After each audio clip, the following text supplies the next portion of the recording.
the golden sun while playing a GBA game. Brain off the scale, they thinking he mean weight gain. No surge, electrify the mind. I'm in charge of the buzz, get your power stripped. I'm my own plug, you the socket. Lent more punchlines, the trash in your pocket. That's you to stop it. More than rap, this composite, you gossip, I rock it. See the variation? It don't matter, black or white, bring the drama, Perry Mason. I'm adjacent to the destined, counting all my blessings while they selling their soul. No, you gotta be desperate like them housewives. Hear the real with my mouth wide, paths going north, but they still hear the south side in me. These rappers are actors who giving out Emmys. Find me a Denny's looking proud of their penny without an Oscar. I'ma lay it proper. Father, this sound ironic, didn't have a papa for most of my life. Foster home to home. Don't let me start. Comment, tell me about real love. It starts in the heart, not the pants. Born without a chance. Probably met destiny plenty times and noticed when she glanced at me. When you dance with me, who would've known these dreamers become fans of me? Put up your hands for me. Touch the sky, the model we grew up with. Bumping that old Wayne, about to see if this truck fit in my garage. I'm kidding, no car, but I got drive. Even if I retire, never be top 5. I survived the rugged terrain. Determination in my brain, God help me find joy through the pain, gain clarity that I share to the masses. Same kid, they dreaming in classes. Future look disastrous. Time for the heroes and less fastest. Clean air, less gases. But y'all know what I'm trying to convey. Change streams, play games, watch a few anime. Found a path to be great, not a moment to waste. Mama check it, don't worry, I'm straight. We gon' take it to the top of the globe. Spread love, realest quote that I wrote. You know, sky's the limit. All my life I was sober. We surpassing that with each episode. Behold, a new episode. New day, a new episode. A new day, a new day, a new episode. A new day, a new episode. A new day, a new. Go ahead, let them throw that shade. You gotta wait to see the picture. Old Kodak days, don't go that way. They songs all filler, and they shows not at the museum. Fans never been stellar. Pendilla, shows a route set score. I ain't trying to be known by a number like the kids next door. My lord, they want us in cages or the seats, cause we fresh to death. Cash get sharp every week. Who me? I'm nothing but a kid from the boondocks, writing living color. Different world in my boombox, chilling in my afternoon socks with a cute thing. Excuse them, it's called, didn't notice you rang. Sharp tongue from the heavens, we thinking outside of the box. They call him Stoop Kid, never lead his steps. No one knows of his woes, cause he keeps to himself in seclusion. But me, I had to find out his story, so I sat by his stoop. He said his name's Corey.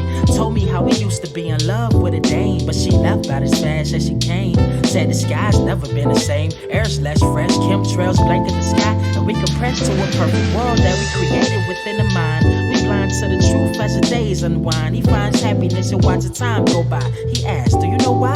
Cause at least I'll know when we die.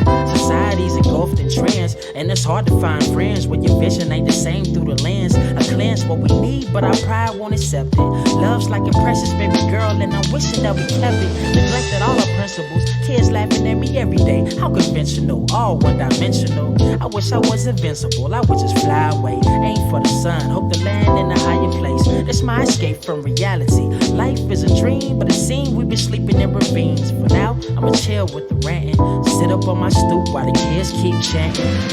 Stoop kids afraid to leave the stoop. The stoop kids afraid to leave it. The stoop. Stoop kids afraid to leave the stoop. The stoop. Stoop kids afraid to leave it. The stoop. Stoop kids afraid to leave the stoop. The stoop. Stoop kids afraid to leave it. Stoop now. Stoop kids afraid to leave it. Stoop. The stoop. Stoop kids afraid to leave it. Stoop. A tear rolls down his cheek. He asks, how did life become bleak? We used to seek joy, now we lost in translation of the language called money. I pity our generation. I told him I agree, but you looking at the downside. It's a bigger world outside the walls you hide, and I can guide you to a new state of mind if you let me. But hearts can't receive what the soul isn't ready for. Look, life is a metaphor, it's up to you to find a meaning. You can't stand for something if you steadily leaning on pillars of self-loathing. Imagine what you're missing in addition to beautiful life that you ain't even living. Places that you never been, people that you'll never meet. Happiness if you're willing to see beyond the stoop of your seclusion, but really just a barrier to block away the image of a place much scarier called reality. Well, he stopped me mid-sentence, took a step down like a sinner doing repentance. Said he wanna take a chance, thanks for the referral. Safe to say this boy's gonna finally leave the world. So stoop kids gonna leave it. Stoop kids. Are you ready? murder wise. Grass only greener when it's fertilized. Gave them truth in these songs, they prefer to lies. Destiny beautiful, adrift in her purple light. Before we get started, it only takes 2 clicks to become one of Earth's mightiest subscribers. Click, click. What is up, Earth's mightiest subscribers? What's going on, everybody? Oh, we good. What's going on, everybody? What's going on and poppin'? I want to say welcome to yet again another episode of the Blerd Cave. I am Ernie, the Blerd without fear. Man, we got a stacked show today. We got a stacked show today. I'm going to go ahead and tell y'all right now, man. We have got... Man, we got so much to talk about. I'm not going to be able to talk about everything, but we're gonna get on some of it. Man, what's going on in there? I see y'all here, Sebastian Orduz, Dante Pendleton, my man Jason Brown. And, of course, we got 14, Temperance. I see you in here. Time to get faded. What's going on? I always suck at Roman numerals.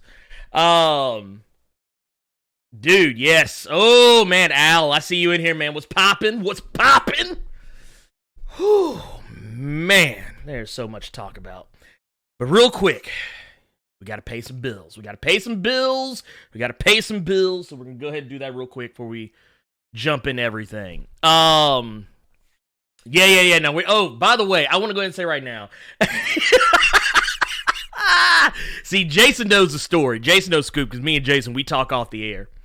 So, real quick, just want to go ahead and say, I am so glad to get to come back and do this show, because last Saturday, some of you may not know this, if you follow me on social media, because I was kind of quiet about it on YouTube itself. I didn't talk about any videos, but I did talk about it on social media. Last Blerd Cave, if you noticed, out of nowhere, apropos of nothing, the video just disappeared, like, after the stream was over. The reason why is because a third-party company who handles copyright, they sent YouTube a letter basically saying, hey, take this shit down because he's showing... Basically, they were trying to say I was showing the Spider-Man Far From Home movie. So yeah, which was not the case. Anybody who was there for the stream, I did not show any of the movie. And when I got the strike, and they gave me a legitimate copyright strike. So the video was taken down. I was temporarily demonetized. Basically they had me on copyright strike until October the 12th. So I could not live stream, but I was able to get in touch with the company. They realized they made a mistake. Copyright strike was taken away. Though Toei did come back behind and be like, hey, can we get a little bit of that bread because you showed our boy Captain Marvelous.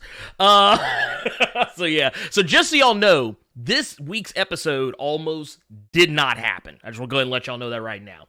Real quick, I want to give a shout out because we got some new patrons in the house. Earth's mightiest patrons have just recently added my boy Antoine Mitchell, My Dumb Question, which is actually, this is a YouTube channel, My Dumb Question, who is a really awesome YouTube channel y'all should go check out. They got really cool content. Also, my man's Brock Travis. So we got 3 new patrons since last week, and I want to say thank you so much to these new and loyal patrons. That y'all are amazing. Y'all help keep this boat all the way afloat. Yes. Okay, so real quick. Also, because once again, we got to pay some bills around here. Real quick, I do also want to let y'all know, make sure, I think I got it up here in the ticker somewhere, but I do want y'all to remember that we do have a sale going on the Blerd Without Fear TeeSpring page. So make sure you are going to teespring.com/stores/Blerd Without Fear, because I am running an amazing sale that y'all definitely don't want to miss out on. Matter of fact, here I'm going to go and show you right now. We got new shirts in the house. Remember, it's 25% off all Blerd Without Fear merch. All you got to do is use the promo code BWF Summer at teespring.com/stores/Blerd Without Fear. And like I said, we got new shirts up. I just added the Marvel logo Blerd shirt and the Run the Fades, the Blur Without Fear logo. Those have all been up for a while. I just recently redid the logo shirt because it comes out kind of weird the way it originally was. And we've also added the Blerd core. We've also added Earth's Mightiest Subscribers, and one of my new personal favorites is not even really so much a dig at anybody, but I like my comics explained by Blur Without Fear. So we got that shirt in the house. Also, we got another brand new shirt that I literally just posted 5 minutes before jumping on the stream, and that is the Blerd Club shirt. So yeah, make sure you go check all that stuff out. It's all up. Just remember, make sure you use the promo code BWF Summer at teespring.com/stores / Blur Without Fear. Make sure you get all that good stuff. Make sure you get all that goodness in your life. Let's see here. All right. Let's go ahead. Before I get ready to jump in everything, I will go ahead and I will ask a couple of questions. Answer a couple of questions real quick, just coming straight out the gate. Let us see. Also, yeah, make sure y'all go into the Discord. If you haven't already, join the Discord. We're trying to grow this Discord up. There's a link in the description for this video. You should go check it out. I will also be answering questions from the Discord if there are any there. I will give the Discord questions that will be getting their own little special shout outs and everything. Let's see here. So let's see. Sebastian Orduz, he asks, first question, your thoughts on X-Men Seeds of Tomorrow, aka Jonathan Hickman's X-Men story arc coming out this week, and have you seen the recent magazine featuring content regarding that, plus interviews? I have actually seen a lot of stuff. I've seen a lot of stuff regarding the Hickman, the upcoming Hickman run, which looks to be fantastic. Hickman has been very cagey about a lot of things, and honestly, I've been kind of trying to steer clear of any potential seeds that he may be, pun intended, that he's been laying out. So I'm gonna go ahead and say right now, I've seen it. I try not to read too much of it, but I will say this: I am freaking hype. I am hype for this run, and I got some videos that are gonna drop. We got a video that's gonna drop a little later today, and another video is gonna drop maybe tomorrow. So I can kind of play a little housekeeping before Hickman's run. Let's see. Storm Commando asks, where is his silver sword? He's supposed to have 2 swords. I'll address that in a minute. And LJ Brown asks, hey, Blerd, do you have a shrine to Andre the Blerd? Actually, I don't. I mean, we like the same things, but I mean, he's way more than Ninja Turtles than I am.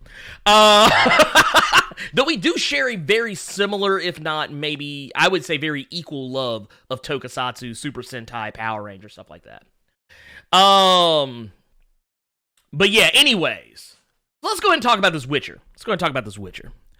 Okay, so The Witcher, they dropped a trailer yesterday at San Diego Comic-Con, and I'm going to go and tell you right now, let's go ahead and preface a couple of things. Real quick, because I think a lot of people are getting it twisted. This Witcher series, I guess it's a series, it has nothing to do with the video games. It has absolutely, positively nothing to do with the video game. So I just go ahead and say right now, I've been trying to help people with this because I feel like so many people aren't paying attention to this one little factoid that has been kind of making the rounds since the show was announced. Because I know it's going to happen. People are going to go watch the show and say, oh, it was nothing like the video games. Fuck this show. And it's like, no, you can't blame a show for not being something that it was, or a movie for anything that it was never intended to be. Just saying. Especially if they are very clear about the fact that that is not what it is. So, there you go. That's kind of my beef with that, and then I'll let it go. Yeah, it is on Netflix, and this is going to be on Netflix. This is going to be closer to the books. It's not going to be an exact adaptation of the books, but it is probably going to be a million times closer to the source material than the games could ever hope to be, because games, they skew wide right. of the books. I mean, there are some things that are the same, but I mean, for the most part, they're not really. They're not really. I will go ahead and say, as far as like details and such, now we already know that Henry Cavill's going to be playing your boy Geralt. So we already know that's going down. Let's see here. Most of the other people that are in this, I'm not as familiar with. I know some of them. I don't know many of them. So far, I don't think they've announced a date just yet for it, but it will come out. It's supposed to come out a little later this year, is what the rumor is supposed to be all about. And basically, what they're doing, they're maintaining elements, and I don't want to get in too much trouble. But here, I'm gonna kind of show you.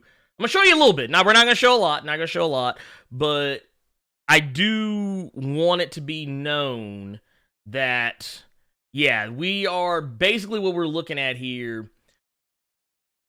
A lot of the kind of fantasy elements, the kind of medieval fantasy elements are going to be involved in this show.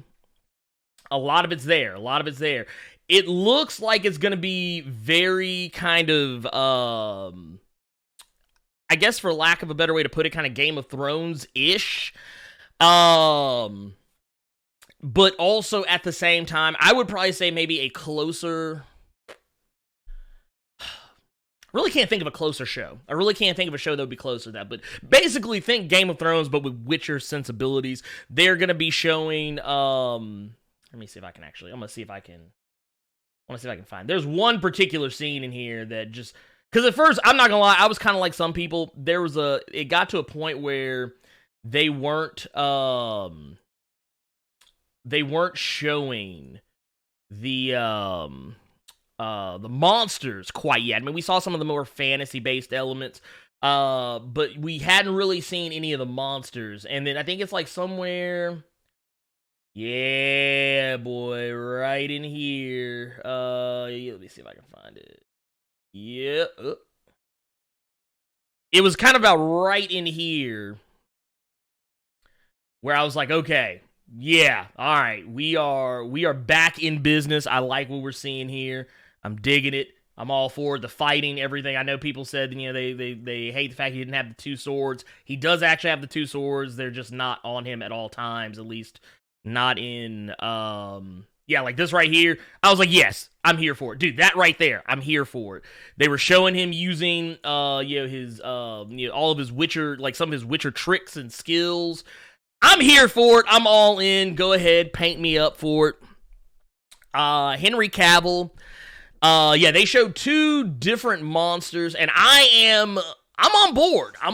I really am. I can't say enough how on board I am for this. Henry Cavill looks great. Like, take as bad as he looked as Superman with the CG in Justice League, take that. Flip it. That's how good Henry Cavill looks as Geralt. And I'm gonna go ahead and say, like, originally I wasn't sold on Henry Cavill.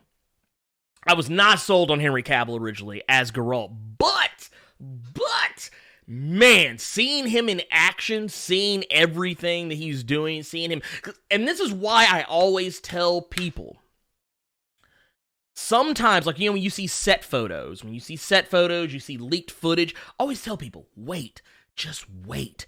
Just wait. A lot of times what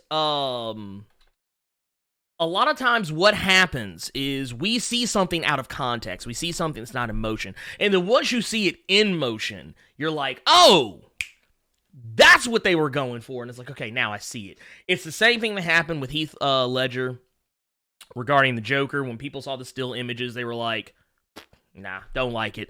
And then when we finally saw him in action, people were like, oh my God, he's the greatest Joker ever. That's how this works. That's really how this works.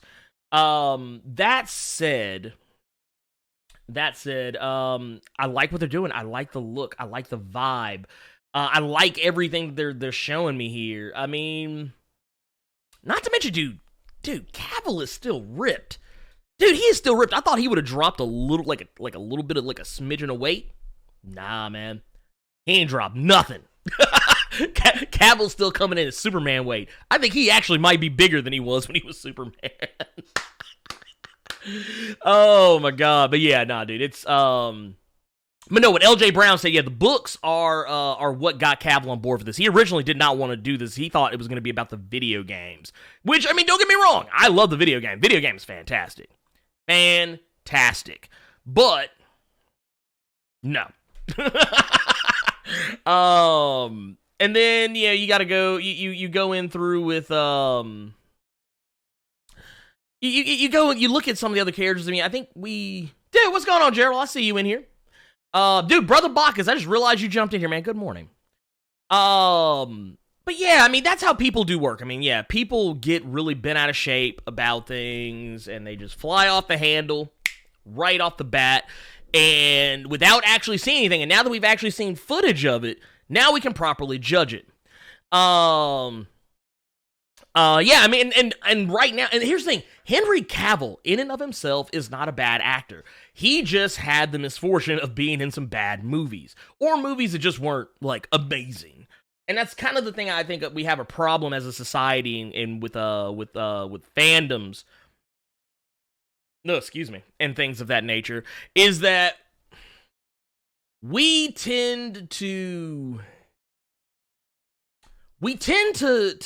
judge things as being either the greatest thing ever or the worst thing ever. Nothing is ever in the middle. And whenever something is in the middle, we usually tend to judge it as being worse than being the worst thing ever, because being just in the middle is somehow a worse thing. And it's not really. I mean, honestly, I'd rather watch something in the middle than something that is the absolute worst thing I've ever seen in my life, because I ain't got that kind of time to be wasting on bad things. But, TJ Ridgway said Cavill got that Kenny Omega upper body. Yeah, he do. He jumped to my like, whoosh. By the way, speaking of, and I know this is kind of like way off the cuff, but, it has nothing to do with what we're talking about right now, but, now that wrestling has been brought up, I can't help but bring it up now. I just can't help but bring it up now. But, go check out, I have a new, YouTube channel. It is called, Smart Shooters. It's a wrestling news discussion podcast that I do now. So make sure if you have time, go swing on by, show some love, check it out. It's myself, my buddy Nick from Nerd 901, and my buddies Kevin and Sean from Two Player Co-op. But yeah, we talk about wrestling every week. Talk about AEW, WWE, for better or worse. We kind of just started. We're just getting started out, but if you have time, go check it out. That said, you know what? Let's talk. I really want to take a look at a little bit more of this, but I don't want to show too much because last time they really crawled up my ass, and I ain't trying to get another takedown. I ain't trying to get another takedown. F that. But yeah, basically what they're doing. If I'm not mistaken, Siri is in this. The horse Roach. Roach is in this. Yennefer of Vengerberg is in this. Trying to think of who all else. Let's see. Did I say we said Yennefer? Can't really think. Trying to think of who all else is in this. But long story short, pretty much almost every character is in this from the jump, and I'm sure other characters will come along as the show goes on. But I don't know. Like I said, I'm excited for it. I'm hyped. Hype. Oh yeah, Gerald asked if I read Captain Marvel issue number 8 yet. Yes. Yes. I have read it. Well, here's the thing. I think a lot of people forget. Captain Marvel, in and of herself, I'm just answering this real quick. Captain Marvel, in and of herself, is actually ridiculously powerful in terms of strength. So, like, yeah, it's a little weird. It's a little weird. But yeah, it's kind of one of those things where it's like, yeah, she was weakened, but even weakened, she's still more powerful than most people. It's kind of like weakening Superman. Superman being weakened is still probably more powerful than most people. But yeah, anyways, that said, there's so much stuff going on. There's so much stuff going on. We don't want to spend too much time, not too much time to it. By the way, thank you, Double C. Thank you for subscribing. I see you in here. Good morning. And, yeah, that said, here, let me drop this down. Bring that down there, okay? All right, next up on the list. Here, let's get this out of here. We can move some of these over. Let's talk about some comics news. Let's talk about some comics news real quick. Okay, so I know pretty much everybody on this channel has seen my Doomsday Clock videos at some point. You are in all likelihood probably already reading Doomsday Clock. And of course, you're probably, now that I brought it up, the first question is probably going to be, where the hell is Doomsday Clock number 11? And it's not out yet, and it's not in any danger of coming out anytime soon, because you got to remember there's a 2-month stretch between issues, and I think they added another 4 weeks between this one and the last one too. So it'll probably be, it's not going to be until September the 4th. September the 4th is going to be when Doomsday Clock number 11 drops. But I wanted to show you this because I know I always hear people say, oh my god, I really just cannot stand how long between Doomsday Clock issues, and they don't understand why. They don't understand why there is so much time between issues. And I'm going to go into it right now. I'm going to show you something. I don't want to blow anybody's socks off, but put your shoes on just in case, so your socks don't get blown off. Okay, so here, let's, this is some artwork from Doomsday Clock number 11. Now, I want you to think about something here. I'm going to put a caveat on this. This is not a cover. This piece of artwork by Gary Franks is not, I repeat, this is not a cover. This is a panel. A single, solitary panel. Just one panel. And I'm speaking to you as someone who was an aspiring comic book artist who realized real fast that he cannot keep up with this level of work at this high a capacity. And I want to go ahead and tell you right now, this is literally, and I'm not done yet. Here, wait a minute, hold up. I'm about to scroll this bad boy up,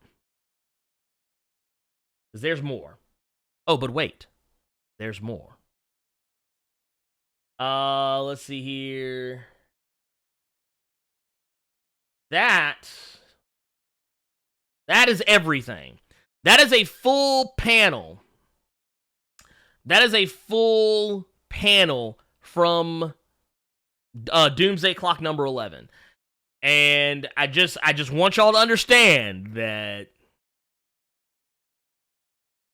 this is what happens. This is what happens. This is one panel. Just one. Just count it. Just one. It's probably a very big panel. However, the level of detail, and I want y'all to understand this, the level of detail in this, like, people always wonder why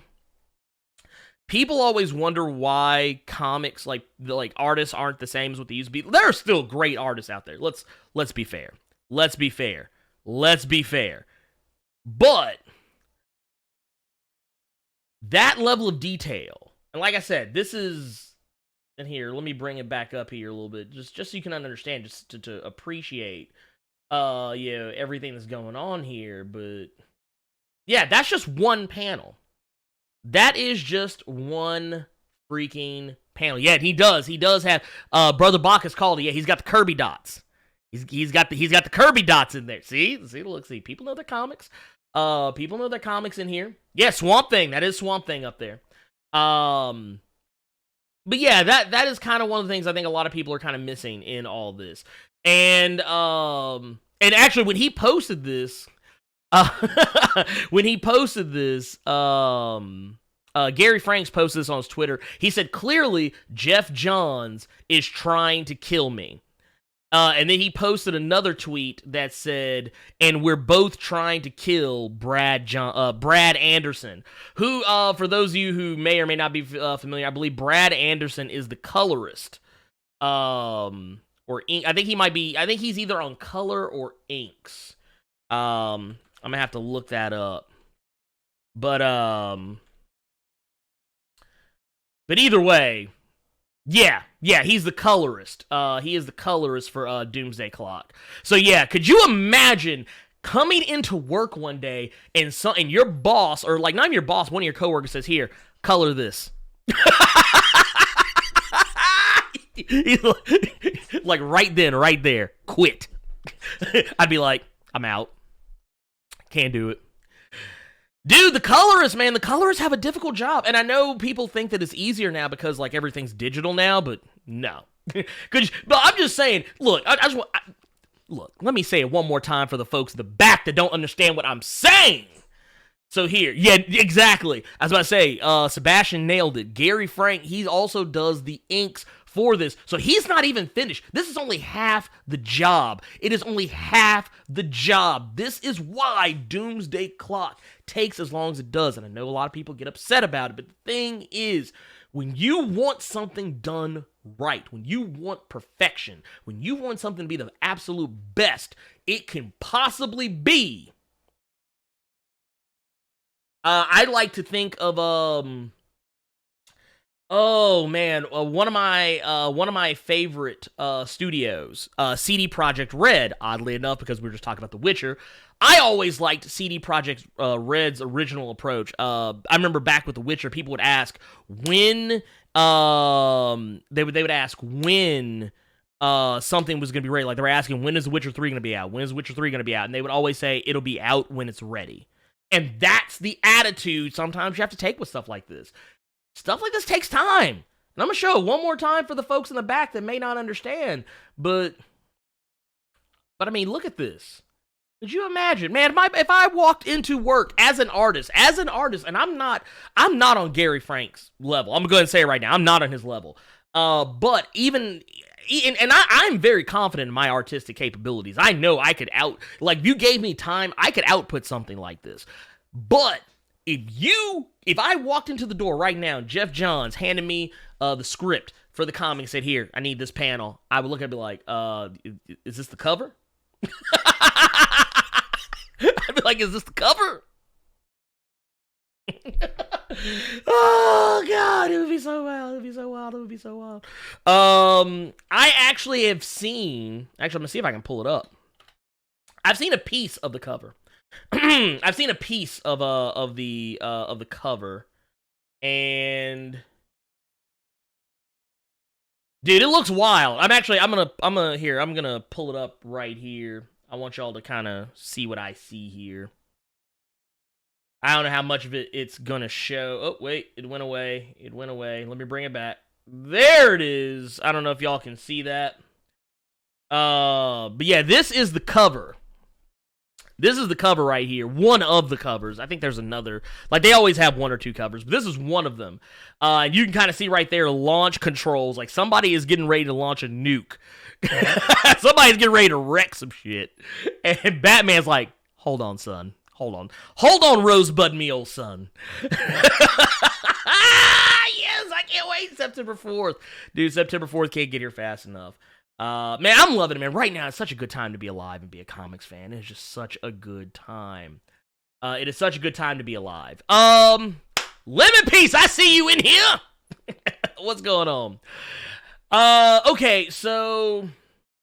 real quick, I want to move it on along. I know I'm sorry, everybody. I'm going to apologize. I didn't spend as much time on The Witcher because honestly, there's really not much more to say. And honestly, there's so much more stuff to cover. And the more we get along in this, you will see why I am kind of keeping everything moving along. You'll understand why here shortly. Let's see here. Oh, dude, I appreciate it. Dude, Reggie Simmons, I appreciate that, man. I appreciate that love, man. Reggie Simmons coming through with the wild super chat. Man. I appreciate it, man. $5 just to say what's up, fam. I appreciate you. Thank you so much for that. You are a boss in my eyes. Thank you so much. Everything is good. Everything is everything. It's honestly, it's been a rough day. It's been a rough day already.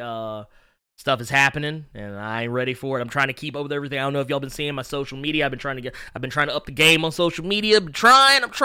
It's not always working, but you know what? Hey, I appreciate everybody following on Instagram, Twitter, Facebook, everything. I've been trying to keep up with everything, but yeah, just saying. It is what it is. But yeah.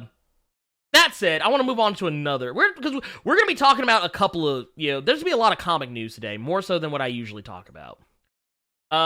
Here, let's get out of that. DC has yet another thing. And that is DC has declared the death of the Speed Force this fall. Death of the Speed Force coming this fall. Joshua Williamson and Howard Porter, they're going to be breaking down. They broke this down at San Diego Comic-Con yesterday or the day before. I can't remember exactly. But basically what is going to go on is they've been kind of going through and revamping the Flash's origin story with the Year One story arc. But after that is over, when they come back from that arc, and they'll probably have some little stuff kind of interspersed in between. Because usually DC always kind of likes to sneak in like a non sequitur story arc, maybe one or two issues in between story arcs. Sometimes, depends. But basically, he revealed that after Flash Year One comes the death of the Speed Force, and he announced his art team, which basically consists of Rafa Sandoval, Jordi Tarragona, and man, I'm gonna fuck this name up. Tomeu Mori? I don't know. I probably fucked it all up. Sorry. But this is gonna be coming out in August, and I don't know what it means. I don't know what's actually gonna happen there, because typically, I think what happens with death of story arcs, and I think this is what actually trips up a lot of people. The death of, whenever somebody uses the death of something, that doesn't usually always mean there's going to be a death. That's not always the case. Basically, what usually that means is something's going to change or be put on the shelf for a little while. Usually one of those two, sometimes both. It was kind of like when they did the death of the mighty Thor that Marvel did not too terribly long ago with Jane Foster. A lot of people got their hopes up and thought a lot of Jane Foster's haters got their hopes up and thought that Jane Foster was going to die, and that wasn't the case. The mighty Thor, her version of Thor, theoretically died because of the loss of Mjolnir, but not Jane Foster herself. So it was one of those, and technically, I guess, yeah, in a way, she did technically die for like 2 seconds. And she went to Valhalla and then she came back.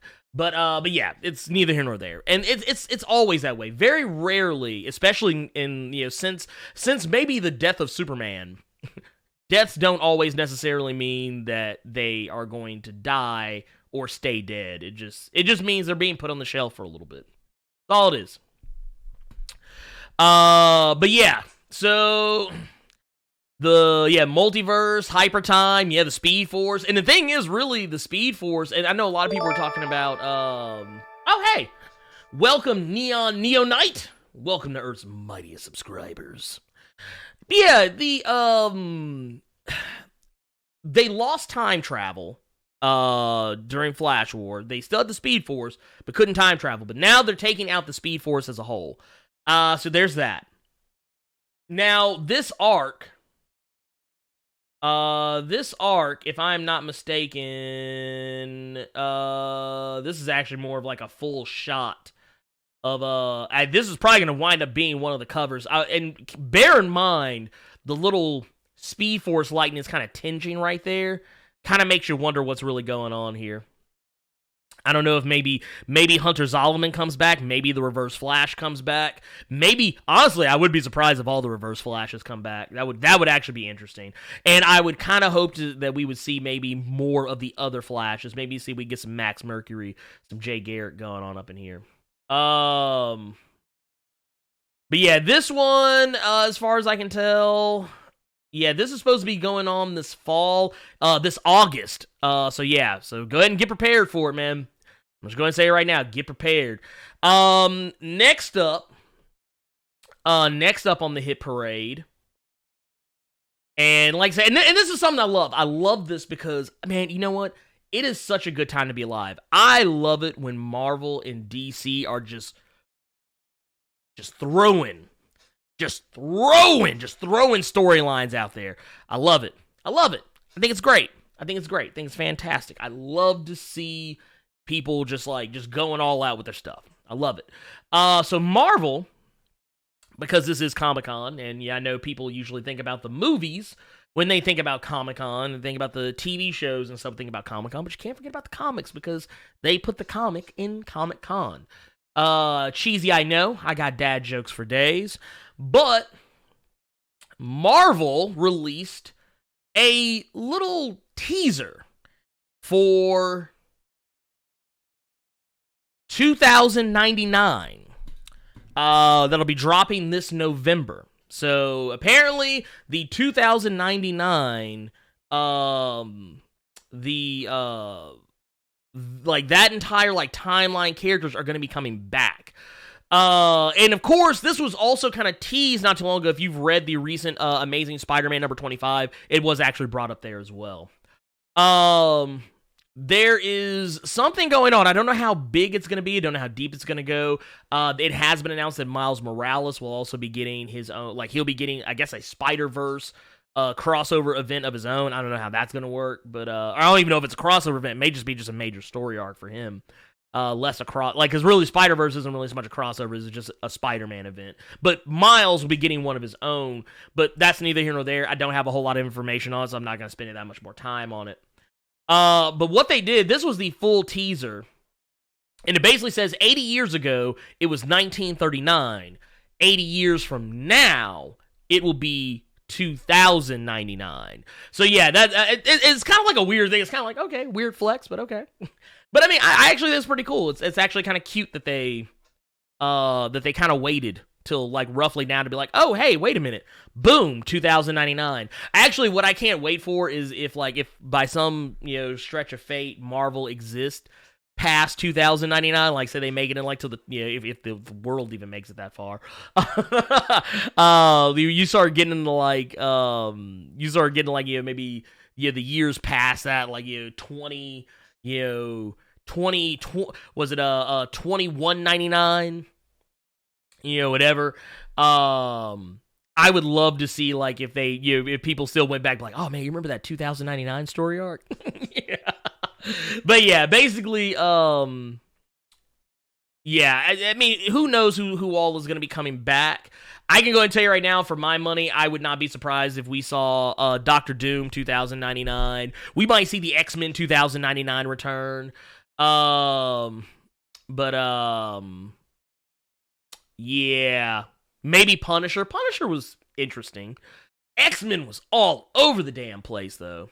X-Men 2099 was all over the damn place. Yeah. Spider-Man 2099 I thought was pretty good, too. And I don't know. We'll see. We'll kind of see what happens. I don't know. I would be surprised if Spider-Man 2099 wasn't the linchpin in all this, but, hey, we'll see what happens. We'll see what happens with that. But that's not the only story arc that Marvel had to tease. And those of you who've been following me on social media, you probably know where I'm going next. And that is your boy, Annihilus. He's coming back, baby. Annihilus is coming back, and I love the way that they tease this. Basically, let's see if we can find it. Here it is. They do this deal right here where it says, Annihilation is only the beginning. And dude, that gave me chills. That right there alone gave me chills, because I don't know if I ever talk about it a bunch here. I'm a huge Annihilation fan. I love Annihilus as like a villain. Like I'm always that guy that's like when people were talking about like, ooh, who's the next big bad for the MCU? I'm like, Annihilus? Annihilus?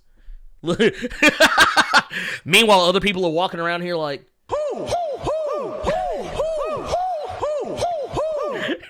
but me, I'm like, Annihilus? Annihilus? Cut the check. Yeah, I love me some Annihilus.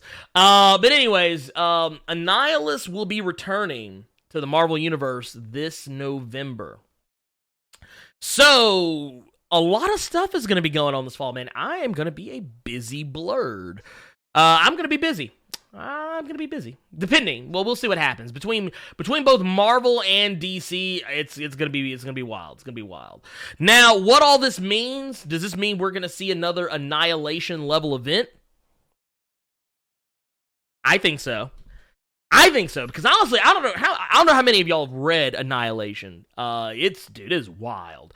When you want to talk about like cosmic story arcs, like cosmic level story arcs, Annihilation is like, it is live. It is freaking live.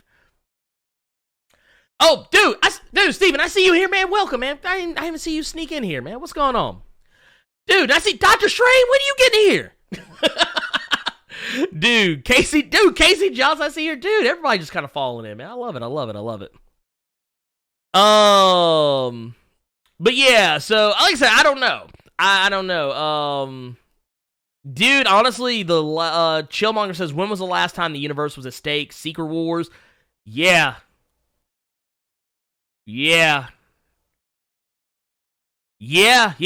Secret Wars. Yeah, Secret Wars. I mean, you can make a case. You could make a case for Infinity, but I mean, Infinity was just kind of, I don't know. Who knows?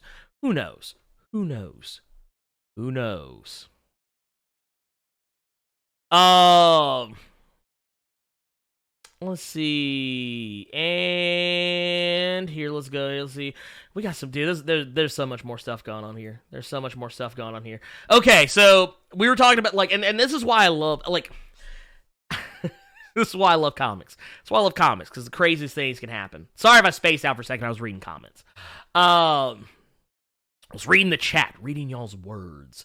Okay, so your boy, are y'all ready for this? Your boy is going to be coming back. And you're probably sitting here asking, my boy? Who's my boy? Who's that guy?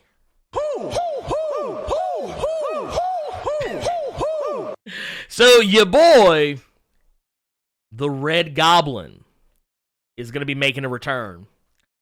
Your boy, the Red Goblin, shall return. He will be back. Apparently, for those of you who aren't familiar, in Amazing Spider-Man number 800, Spider-Man kind of concluded his epic battle against the Red Goblin, which for those who are not familiar, the Red Goblin is Norman Osborn with the Carnage symbiote. So, he will be back. He is going to return, and basically, to the Red Goblin, he was something serious, because when he showed up, he literally pieced up the entire, like, pretty much all of Spider-Man's amazing friends, except Firestar, who just wasn't around at the time. I mean, he pieced up Silk, he pieced up Miles Morales, he pieced up Clash, he pieced up Anti-Venom, he pieced up the Human Torch, he pieced up,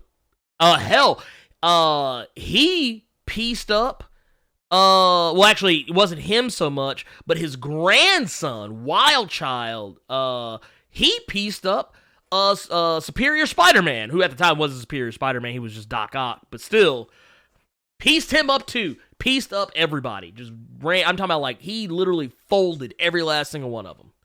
But basically what's going on here is he's going to be coming back with a series called Red Goblin Red Death number 1. And it is, if I'm not mistaken, it's supposed to come out this, I think it's November? Let's see here. Trying to see where we're at here. Apparently it's going after children. let's see here. Trying to see, where did it go? I'm almost positive it's either, I think it's November. A lot of Marvel's big stuff right now is dropping in November right now. But now the question I think a lot of people are probably going to be asking themselves is, okay, so if this is coming out, okay, so what's up with Absolute Carnage then? Because clearly Carnage has, or Cletus has the Carnage symbiote at this point. So what's going to happen after Absolute Carnage that's going to allow Norman Osborn to get the symbiote back? And I think the big, me personally, I kind of wonder if this is more of a prequel comic. But there's not really like a whole lot of details out about it right now. So we'll just have to, we'll honestly have to wait and see until Absolute Carnage is done, all 6 of its issues. So who knows? But we do know that because Norman, this much I can say, because we do know that Norman did have Carnage, he does have a codex. And since he has a codex, he would be on Carnage's hit list. And also, that said, and I haven't done a video on this yet, so I don't want to talk about it too much, but the stingers they've been dropping in a lot of these comics. Immortal Hulk, they just recently showed that your boy Red Hulk has been dug up. And they made sure to point out that this was in a stinger. This wasn't in Immortal Hulk proper. This was in a stinger for Absolute Carnage. So Carnage is literally going after everyone who has ever had anyone who's ever had a symbiote, even if it was only for like a microsecond. He's coming after him. And it's already looking rough, man. I know somebody earlier pointed out that that Chewie got. Yes, he did. Yes, he did. Oh my god, dude. I'm talking about they got my boy. They got my boy, man. They jacked him up. They win. They jacked my boy Chewie up. Yeah, they went jack my boy up, killed him. Look, he gone.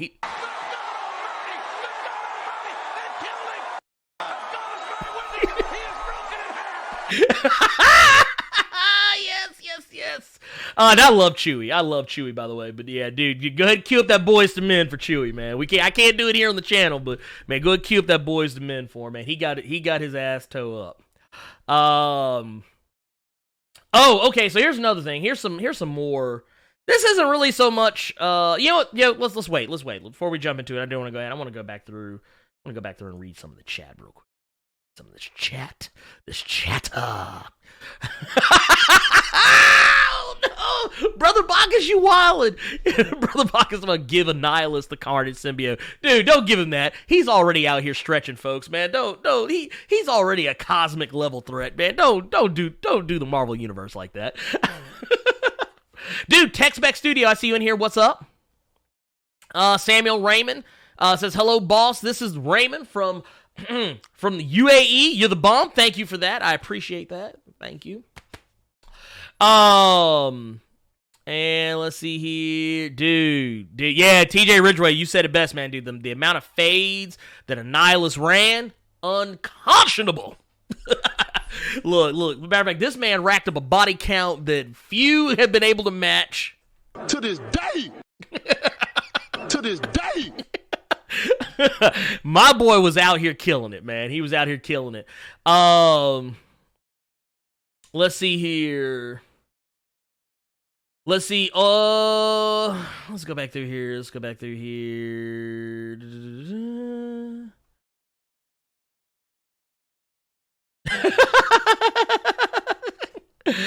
I mean, George Tinker says, I was watching Galaxy Quest for the umpteenth time, and it got me thinking, Annihilus, the bad guy, was basically a poor man's version of him. Why not? Yeah, dude, he kind of was. He kind of was a little bit. It's been a while since I watched Galaxy Quest, but yeah, as I remember it, yeah, that tracks.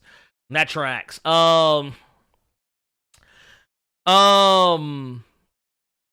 And Casey Johnson asked, he says, didn't talk about Norman Osborn. Didn't he try and or kill his grandson? Well, no. Okay, so here's the thing. Technically, he has 2 grandchildren.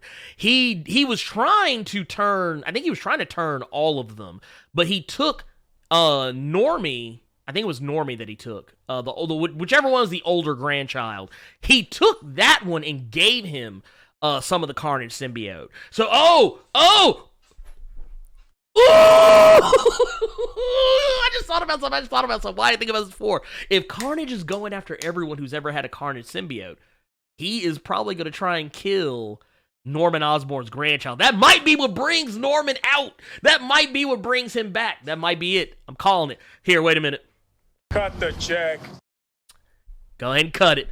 Because you got to remember, at the end of Amazing Spider-Man 800, Norman doesn't have the Carnage symbiote anymore, but they show when they try and remove it from his grandson after the procedure's over, they show a little bit of the Carnage symbiote swirling around in his eye. So yeah, he still has it. So dude, Carnage is gonna kill a kid. He's gonna kill a kid. I can see it now.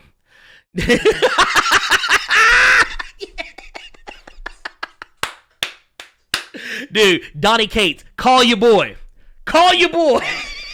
You know what? I got half of mine right now to tweet Donnie Cates and be like, so, you gonna kill Normie's grandkid? He gonna do it. He gonna kill him. Oh my god. I can't wait for it. This is gonna be great. Dude. Yes. It might be, because you gotta remember, he's technically Norman as well, so you never know. He's gonna at least try to. Matter of fact, you know what, here, screw it right now. You know what? I ain't scared. Look. I ain't scared of Donnie Cates. I'm gonna tweet him right now. Here, wait a minute. I want y'all to look. Matter of fact, you know what? Here, wait a minute. Hold up. Here, wait a minute. Y'all think I'm bullshitting. I'm gonna do it right this second. Hold on, wait a minute. Look, I'm gonna pull it up right now so y'all can see me do it. Yes, sir. Hold on, wait a minute. Here, wait a minute. I'm gonna do it so everybody can see it. Here. Donnie Cates.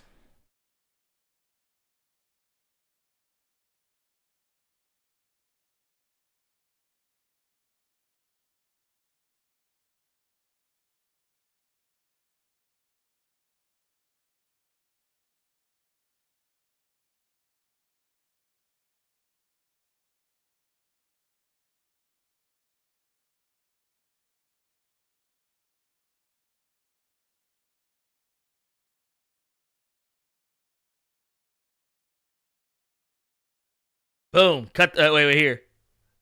Cut the check. Done.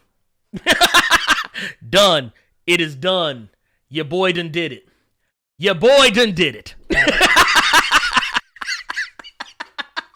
Look, they finna cancel his whole book because he figured.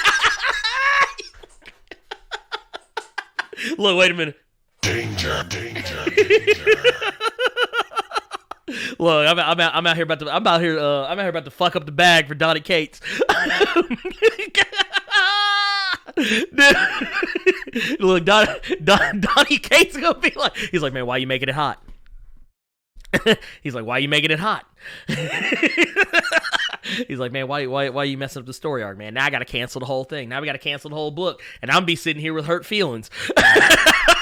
Oh, yes, sir. Okay, all right. Look, yes! Kate's out of the bag now. Dude, look, man, dude, Donnie, you know what? Donnie K's such a cool guy. You know what? He'll probably just look. He'll probably say some wild shit. Just be like, he'll be like, he's like, maybe. I mean, look, Donnie Cates has killed lesser characters for not even as important reasons. So I mean, let's do it. Let's say he'll do it. I think he's gonna do it. Jarrell says that book about to have the biggest delay. Switching up the whole story, just say. look, Donnie K's like, you know what? Just for that, Gwen Stacy is gonna be gonna be the one inside the Carnage symbiote the whole time, not Cletus Cassidy. I'll be like, what is this? What are you talking about? Look, Donnie K's probably gonna see that. Donnie K's gonna look at that tweet, just be like, Oh, man, is this? oh god, I'm having too much fun. Look, and you know what? I got my phone out. I'm gonna keep I'm gonna keep this. We on Donnie Cates watch. I'm gonna wait to see. I'm gonna see if he responds, because Donnie Cates usually responds.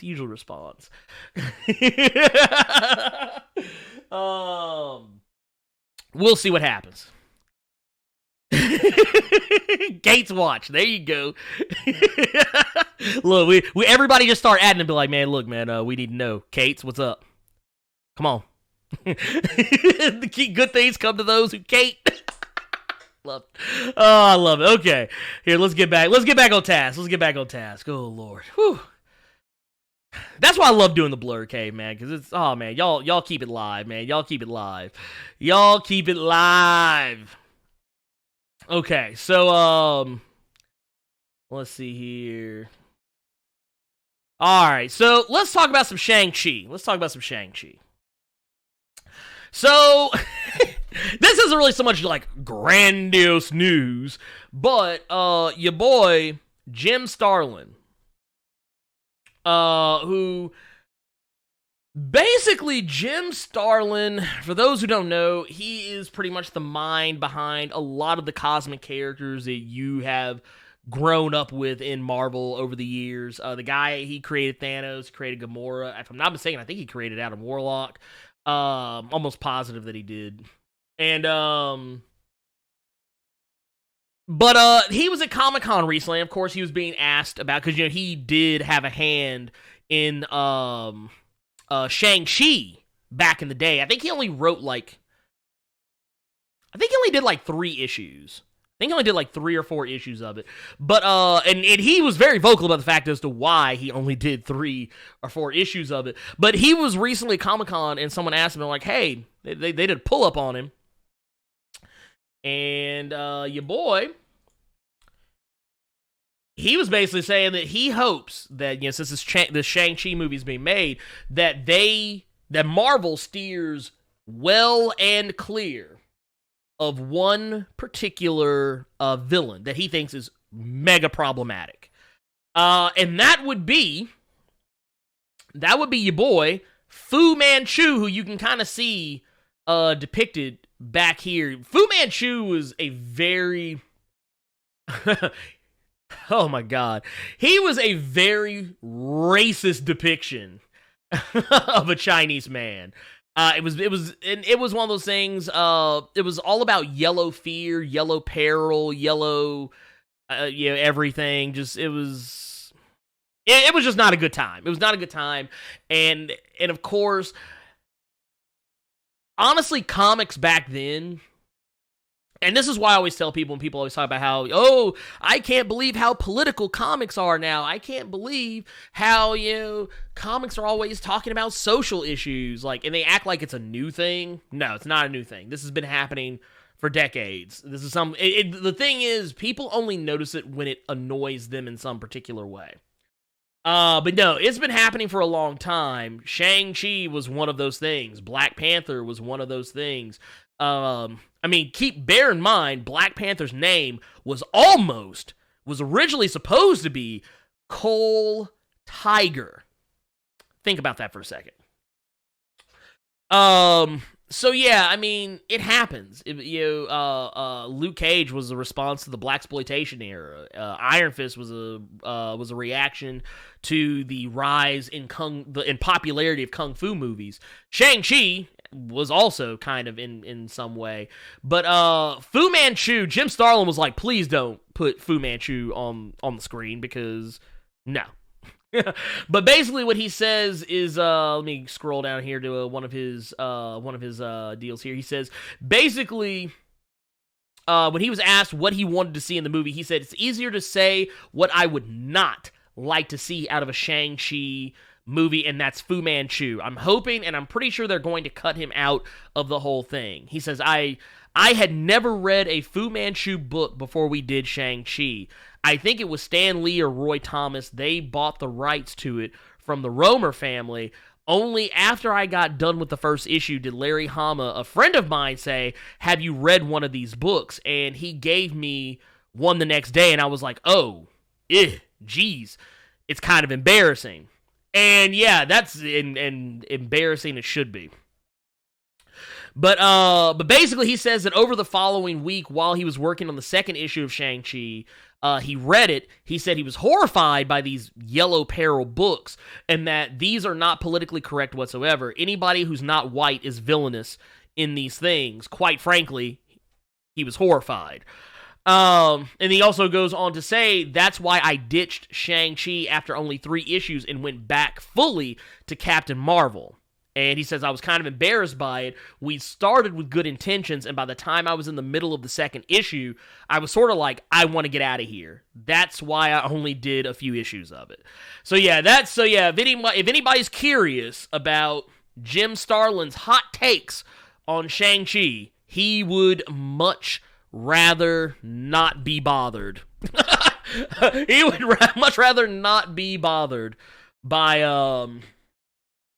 the whole idea of Fu Manchu. I'm pretty sure he still wakes up in cold sweats about Fu Manchu.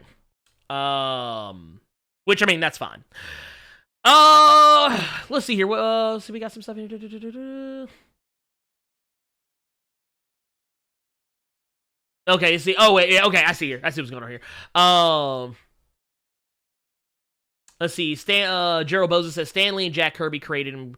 Calling him. Oh yeah. Okay, yeah. Starlin was the one who gave him the name Adam. Okay, yeah. So he's got like a maybe a small co-creator credit.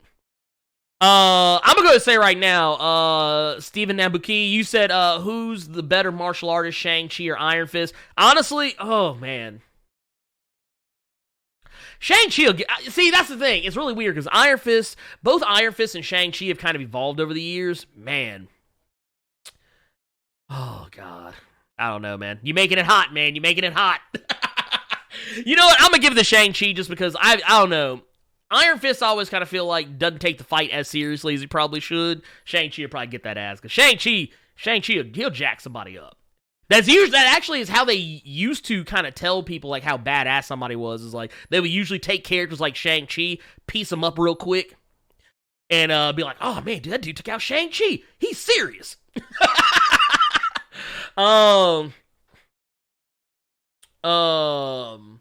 Gerald Bose also says, "I think the Black Panther run under Reggie Hudlin, they changed his name from Fu Manchu to something else." I believe you are correct. I don't know. Lemon Piece, I don't know if Shang-Chi still has the cloning ability. I do know he still has that whoop-ass ability. Dude, he's out here putting hands on folks. Joe Boza says, I think they might make Shang-Chi's father the Mandarin. I would not be surprised by that, actually, because, I mean, if I'm not mistaken...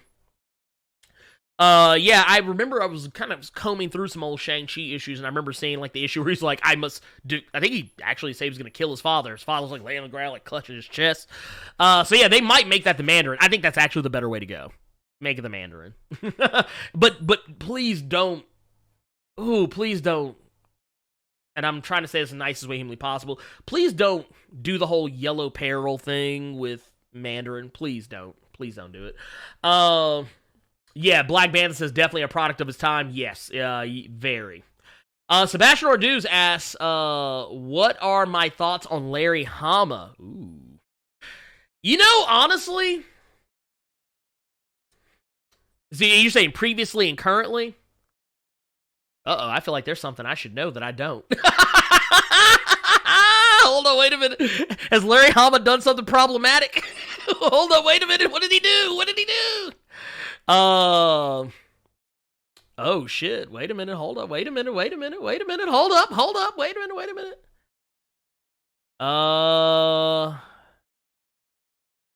Yeah, something went down. Hold up, wait a minute. I have to look at this because you just brought something up that I did not have knowledge of. Like somehow, like I have met Larry Hama. I met him last year at Memphis Comics Expo, and when I met him, I mean, he was.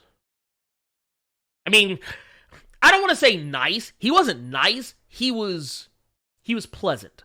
But you could tell that he was like, I don't want to say war weary because, but you know what I mean. Like he just had that look of someone who was like, yeah. Let's see here. I see there was something here about Larry Hama being denied guest privileges at Philadelphia Comic-Con. Like apparently that was this back in April. Let's see here. I mean, has he done something? Has he done something I don't know about? Was he out here fucking up? Was Larry Hama out here fucking up the bag? And I want to say right now, but I don't want to. I'm not trying to like accuse. I don't want to accuse Larry Hama of anything. Danger, danger, danger. I don't want to accuse him of nothing. Oh, I don't want to accuse him of nothing. Brother Baga says Yellow Peril, Red Scare, Latino Heat, Hawaiian Punch, as long as the story is. Goddamn, dude, what? Danger, danger, danger. Let's see. Gerald Boza says, remember in Hail to the King, they said the real Mandarin lives, aka the Ten Rings. I think Shang's pops will be the man. Yeah, I agree. I agree with that. Let's see here. Cameron Payne says Shang-Chi versus Lady Shiva. Ooh, man, God, that's a tough one. Because, I mean, you're literally talking about Lady Shiva, who is regarded as she's the top fighter of the DC Universe, if I'm not mistaken. If I remember correctly. I believe she's a top fighter. Last I checked. Stephen Ambuki says, what happened to Asian superheroes that were with Cho, Hulk, and War of the Realms? Will they be tied with Shang-Chi? Actually, they the new Agents of Atlas, they will be returning. They will have their own series, so you don't have to worry about that. But yeah. Let's see here. Limpy says, Ern and y'all, what are y'all thoughts on DC planning to hammer out a new timeline for the DC Universe? Ooh, man, honestly... Well, I know that once Doomsday Clock is over, everything is supposed to be caught up. Everything is supposed to be like I guess on the level, for lack of a better way to put it. But that means the New 52 timeline and Post-Crisis timeline will all be one timeline, and I don't know if they're going to do anything else after that. Honestly, I'm kind of done with like timeline changes. I'm just now, I really am only in the last year getting used to New 52. So I would really appreciate it if they stop fucking with the timeline. Let's see here. TJ Ridgway says, "Oh, Ernie, are you anime only in MHA, or are you up to date with the manga?" I'm behind on the manga, but I am ahead of the anime. That's all I can say. I don't want to say too much without fucking up anybody else.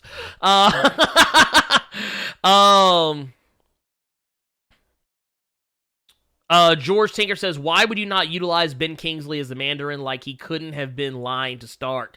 You know, honestly, I was kind of hoping that maybe they would have kind of stayed the course with Ben Kingsley as the Mandarin, not the whole Trevor Slattery thing. I guess that was kind of their way of just making fun of an outdated trope, but at the end of it all, I kind of wish they would have actually done the Mandarin, but done him in a way that, you know, kept him menacing, because up to that point, the Mandarin was kind of menacing. I was like, dude, this dude's kind of, he's legit. But, you know, needless to say, they didn't stick with it. Let's see here. Okay, real quick, I want to jump back over because we still got some stuff to talk about. I'm going to drop this one story because it's not really anything important. I want to talk about this because this is near and dear to my heart. That is your boy, my guy. You probably wonder who my guy is.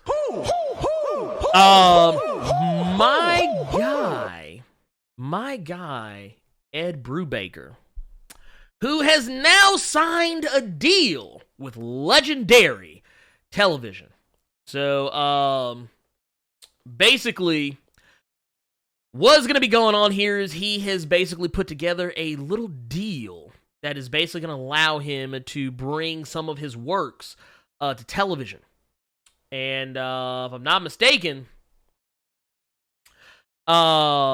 these will probably include Criminal, Incognito. It says down here, it says, just as a comics writer in general, his works include Criminal, Incognito, Fatale, The Fade Out, and Kill or Be Killed, which I think I talked about here on the channel a ways back. But so I'm really curious. I'm curious to see how it goes. I'm really curious to see how this goes. Ed Brubaker is probably, he is. It's one of the things that kind of sucks about, like, if you try and put together like a comic book writer Mount Rushmore, it would be so difficult to do in today's age, because Ed Brubaker is one of those guys. He writes amazing comics. Like, I've enjoyed just about everything this man has put together. Ed Brubaker is one of the few writers in this world who has a blank check with me. I can literally, I'll like, if someone says, hey man, have you checked out the new Ed Brubaker? And before you even say the name of the book, I will be like, oh, I'm on the motherfucker. Yes sir, yes sir, yes sir. Let's see here.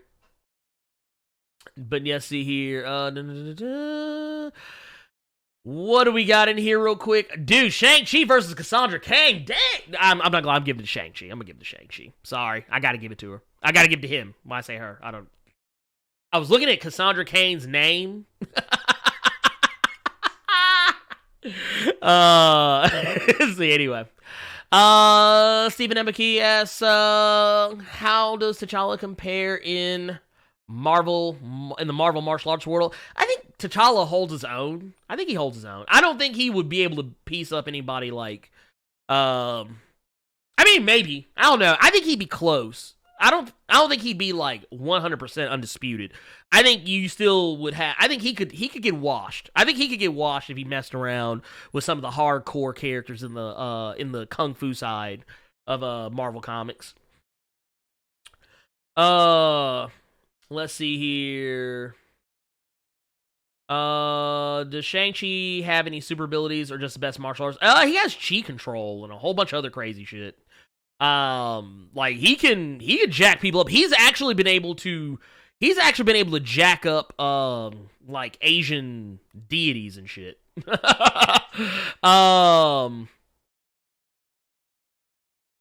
Oh yeah, no, I know it's getting ready. TJ, yeah, I know it's getting ready to go down in season 4. Ain't nobody in this chat room ready. Ain't nobody in this chat room ready for what's happening in My Hero Academia. Let's see here. Oh,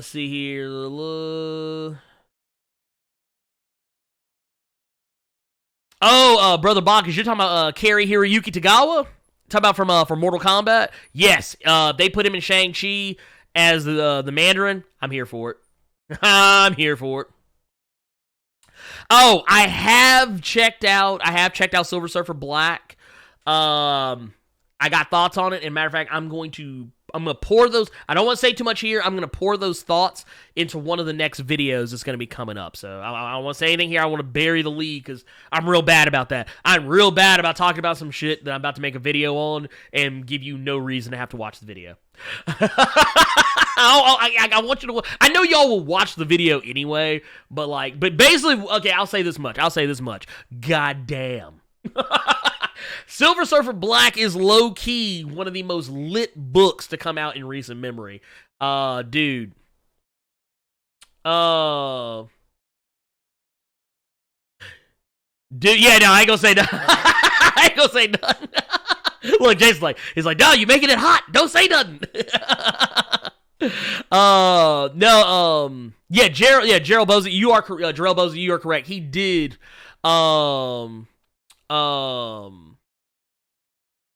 yeah. Black Panther, yeah. Black Panther, like I said, and that's one of those things I kind of like. Like, if you, and this, once again, this is wrestling booking 101. If you take a character, if you take a character who is out of his element and put him up against somebody who is like the master of his field, if you let that character who's out of his element win, it does not need to be a clean victory. One, does not need to be clean. It does not need to be a squash. It needs to be literally a fight to the bitter end. And if it's anything less than a fight to the bitter end, you have done both characters a disservice, because you should make the experienced character look strong, in that the victor, who is the less experienced one, you make the victor be someone who is less experienced, but they literally had to pull out every single stop to win. Like they couldn't leave anything on the table. They had to fight for everything within them, and just like literally they're just spent. Matter of fact, like kind of like you watch those matches, you see like the guy that wins, and he's like, oh. Like he's like breathing hard, breathing heavy. He has to be helped up.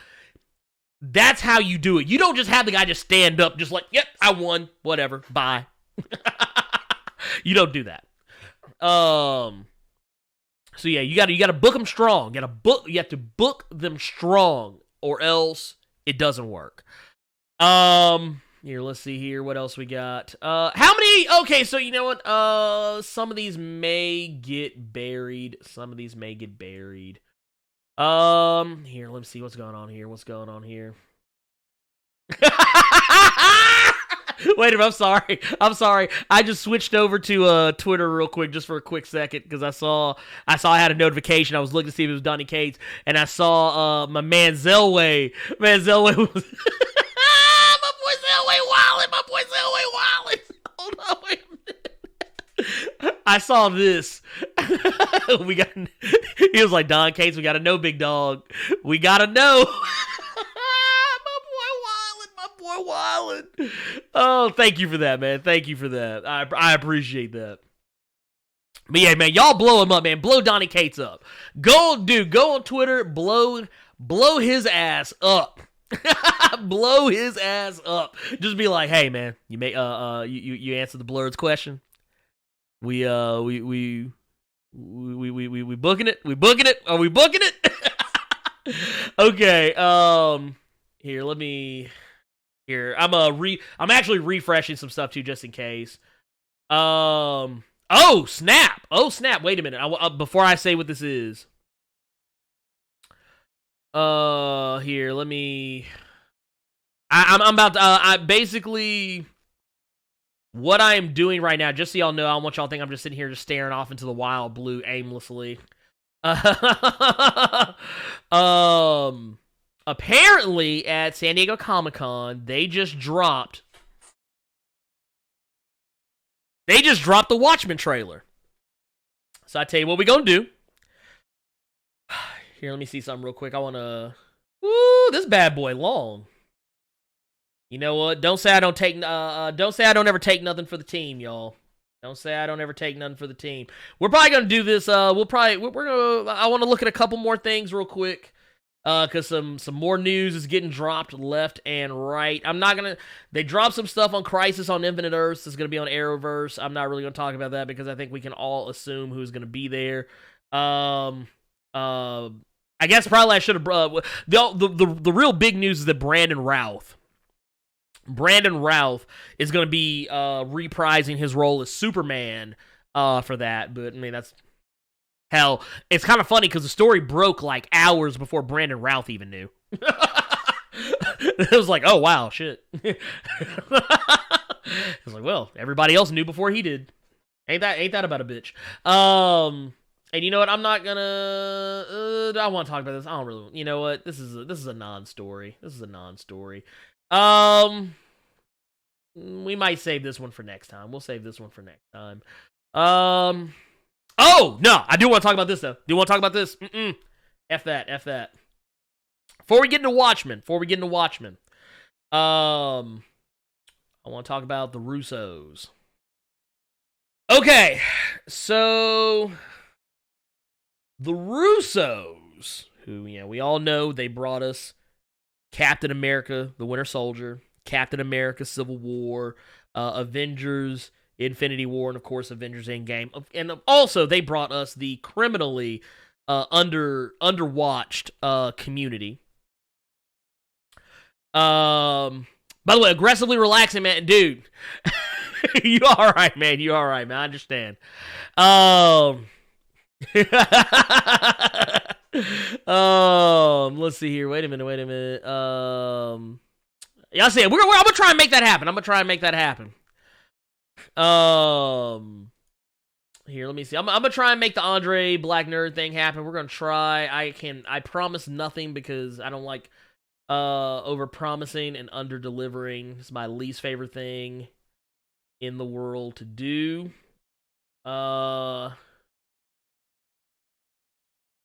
Let's see here. Wait a minute. Did they wait a minute. Chill, you said they announced something? They went ahead and made an announcement for phase 4. Have we gotten any word? I tell you what, we might do another stream tomorrow too. We may do another stream tomorrow to kind of like as a I don't know, we'll see. I don't want to, like, once again, don't want to overpromise, underdeliver. Actually, let's go ahead and talk about this Watchmen. You know what, screw it. Let's talk about this Watchmen. I want to make sure of something real quick though here. We're gonna Okay. So Watchmen trailer just dropped. And here, we're gonna... Here, I want to make sure this is... Okay. So, alright, we're gonna play it. It's only just begun. What? What? Get out of here.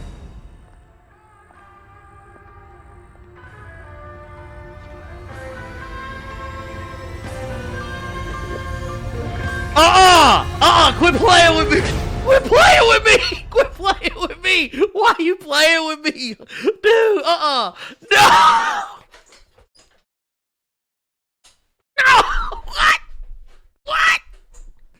What? Cut the check. What it is? What? Ooh. Wait a minute. To this day! To this day! What is this? Oh, okay. All right. What did I just watch?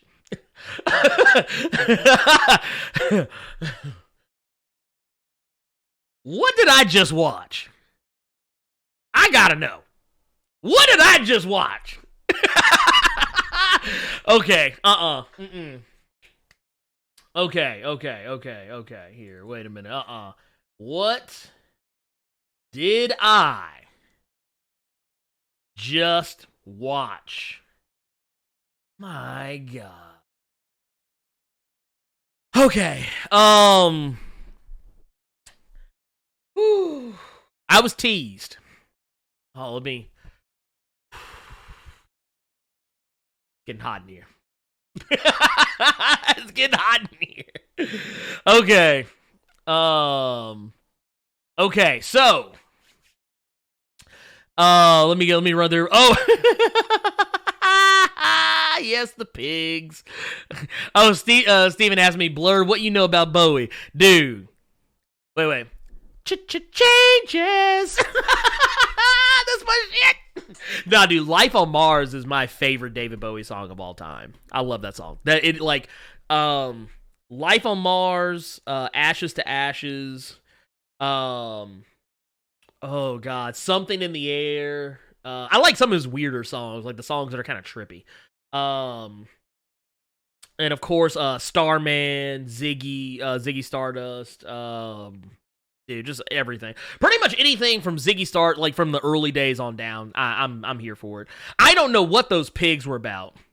And yes, I want y'all to know that Huey and Riley Freeman are wildin' in Watchmen on HBO right now. Oh, dude, Regina King, she out here. She getting the bag. Oh, wait a minute, hold up. Cut the check. Dude, she getting the bag. I ain't mad at her. Let's see here. Yeah, dude, that blue hand, that's Dr. Manhattan, baby. That's got to be Dr. Manhattan. I was a little thrown off with the one dude. I was a little thrown off when the one guy. Here, wait a minute. Hold up.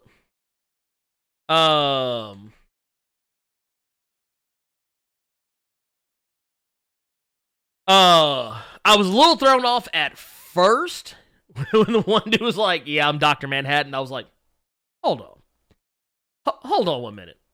But then they came with the realness. I'm like, "Oh yeah, we doing this. We in here. Dude." Oh no, brother. My mother raised me on Beatles and David Bowie, dude. So yeah, I'm here for it. I'm here for all of it. Yes, sir. Let's see here.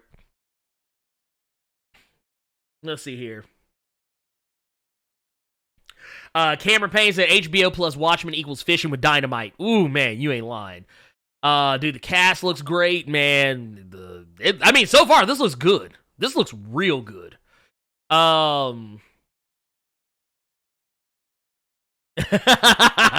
Yes. Let's see here. Who was the dude with the hood and noose around his neck? You know what? That's a good question. I know that I was so wrapped up in everything here. Let me scrub back through. Here, let me. Oh, look, good lord. Okay, all right, so I have some details. And before we get into any of the other stuff. So basically what they're showing is, okay, so the FBI agent that we saw, the one that I guess the one that was speaking with Regina King at the funeral scene or crime scene, whatever, that is, in fact, Agent Laurie Blake. So, for those of you who don't know, that is Laurie Juspezek, Silk Spectre. So, just so you know, that's who that is. That she's the second Silk Spectre. Let's see here. So, we got some details on that. I'm trying to see what all else is in here. Trying to see if there's any more information in here, but here let me kill this a little bit.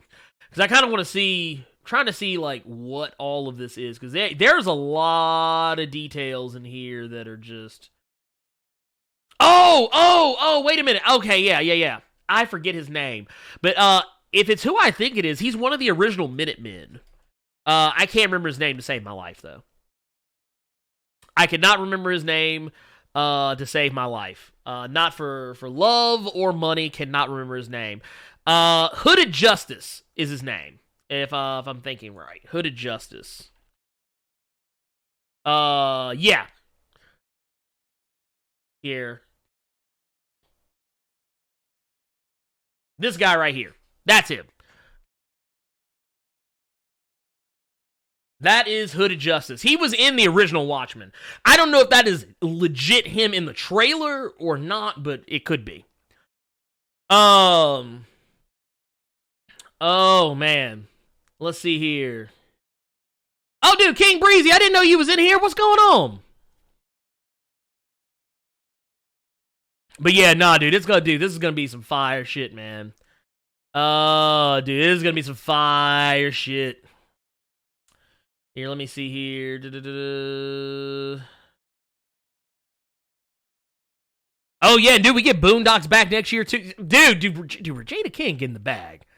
Dude, Regina King is getting the bag. I ain't mad at her, man. I am not mad at her at one little bit, man. Get yo money. Yeah, dude, I'm ready for Marvel's panel. Oh man, yeah, King Breezy, I'm ready for that panel. What? Let me see. What time is the Marvel? What time is the panel? Let's see here. It says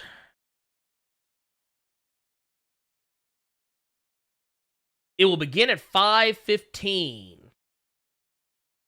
5:15 Pacific Standard Time. So for me, 7:15 p.m. is when it'll start for me. I don't know about the rest of y'all. But if you're on PST, then it'll be 5:15. So I don't know. I'm debating. I might do. I don't know.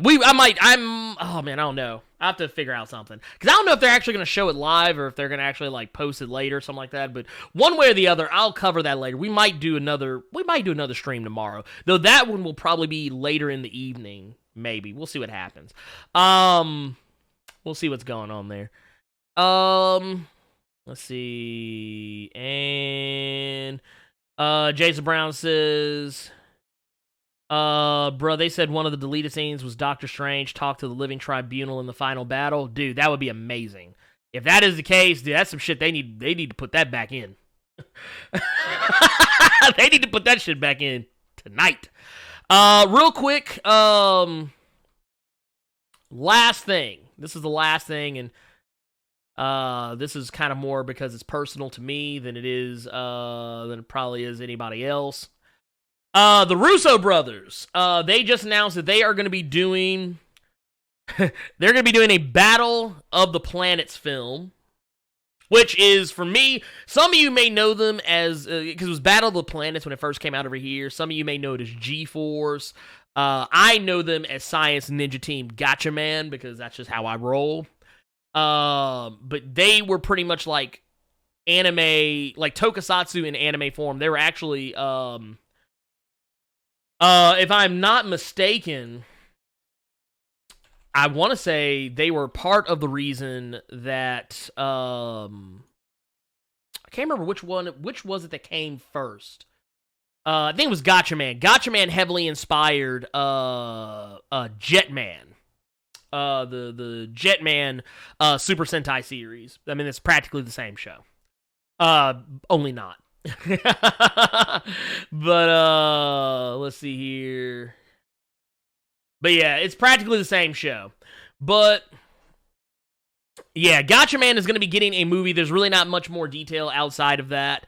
Gotcha Man is pretty much like a 5-man squad, very Voltron-esque, minus the mechs. They had a mech, but it wasn't like the main part of the show. But basically they were, was it the Galactor? Is that what they called them? I think it was the Galactor. I can't remember.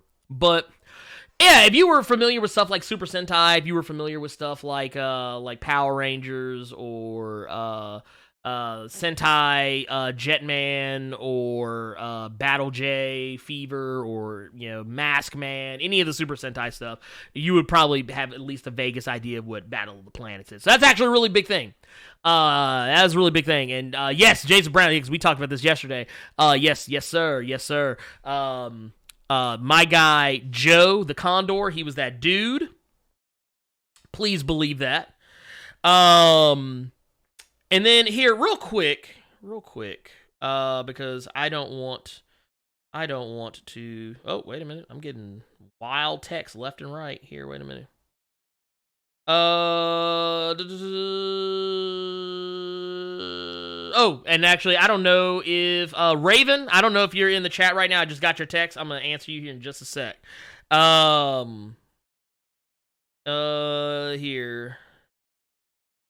I'm gonna go to the Discord real quick. So we got a question in the Discord I want to answer.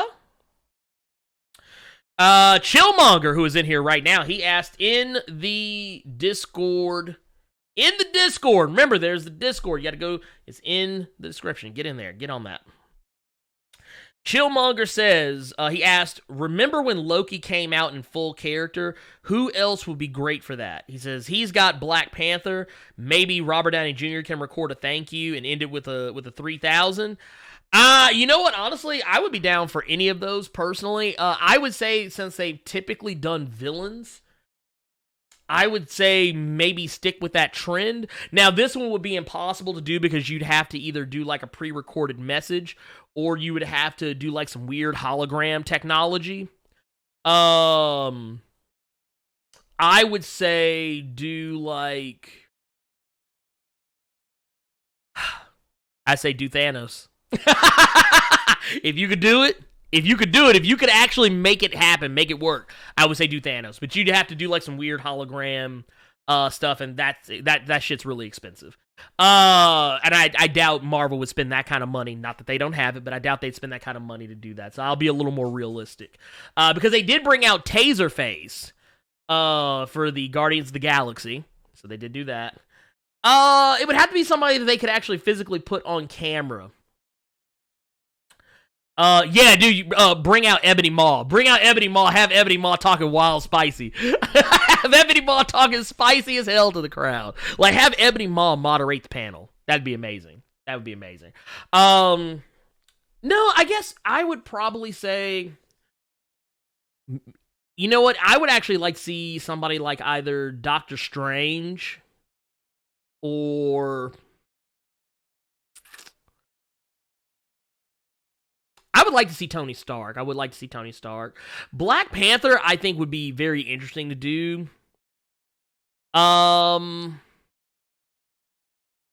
Maybe bring Ant-Man. I'd actually like to see Ant-Man. Or, no. Kill that. Give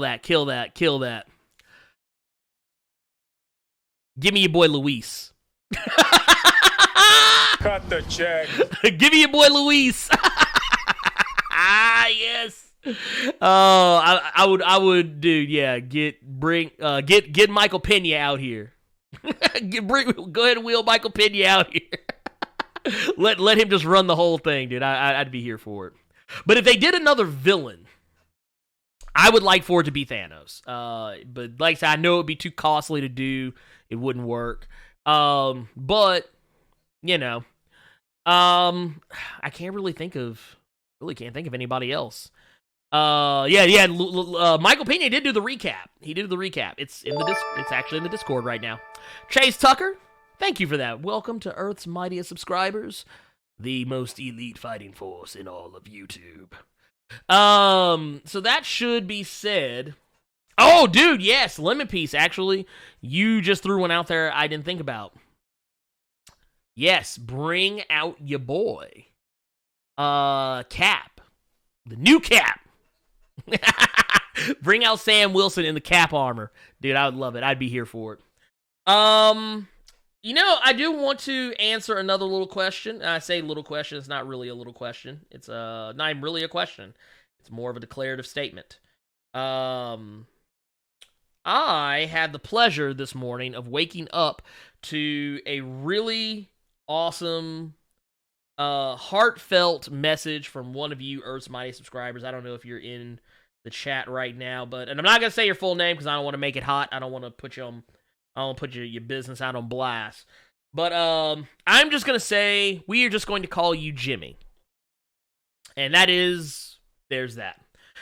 Jimmy hit me up this morning, and I'm talking about this because it's stuff like this that actually makes me keep doing this. It's stuff like this that makes me keep doing the videos and just, staying on YouTube, doing everything. But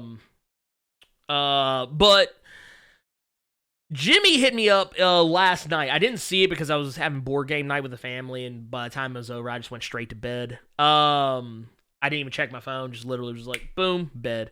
By the way, y'all love my awesome Cthulhu statue. This is actually a miniature. Here, let me move this out of the way so you can kind of see it.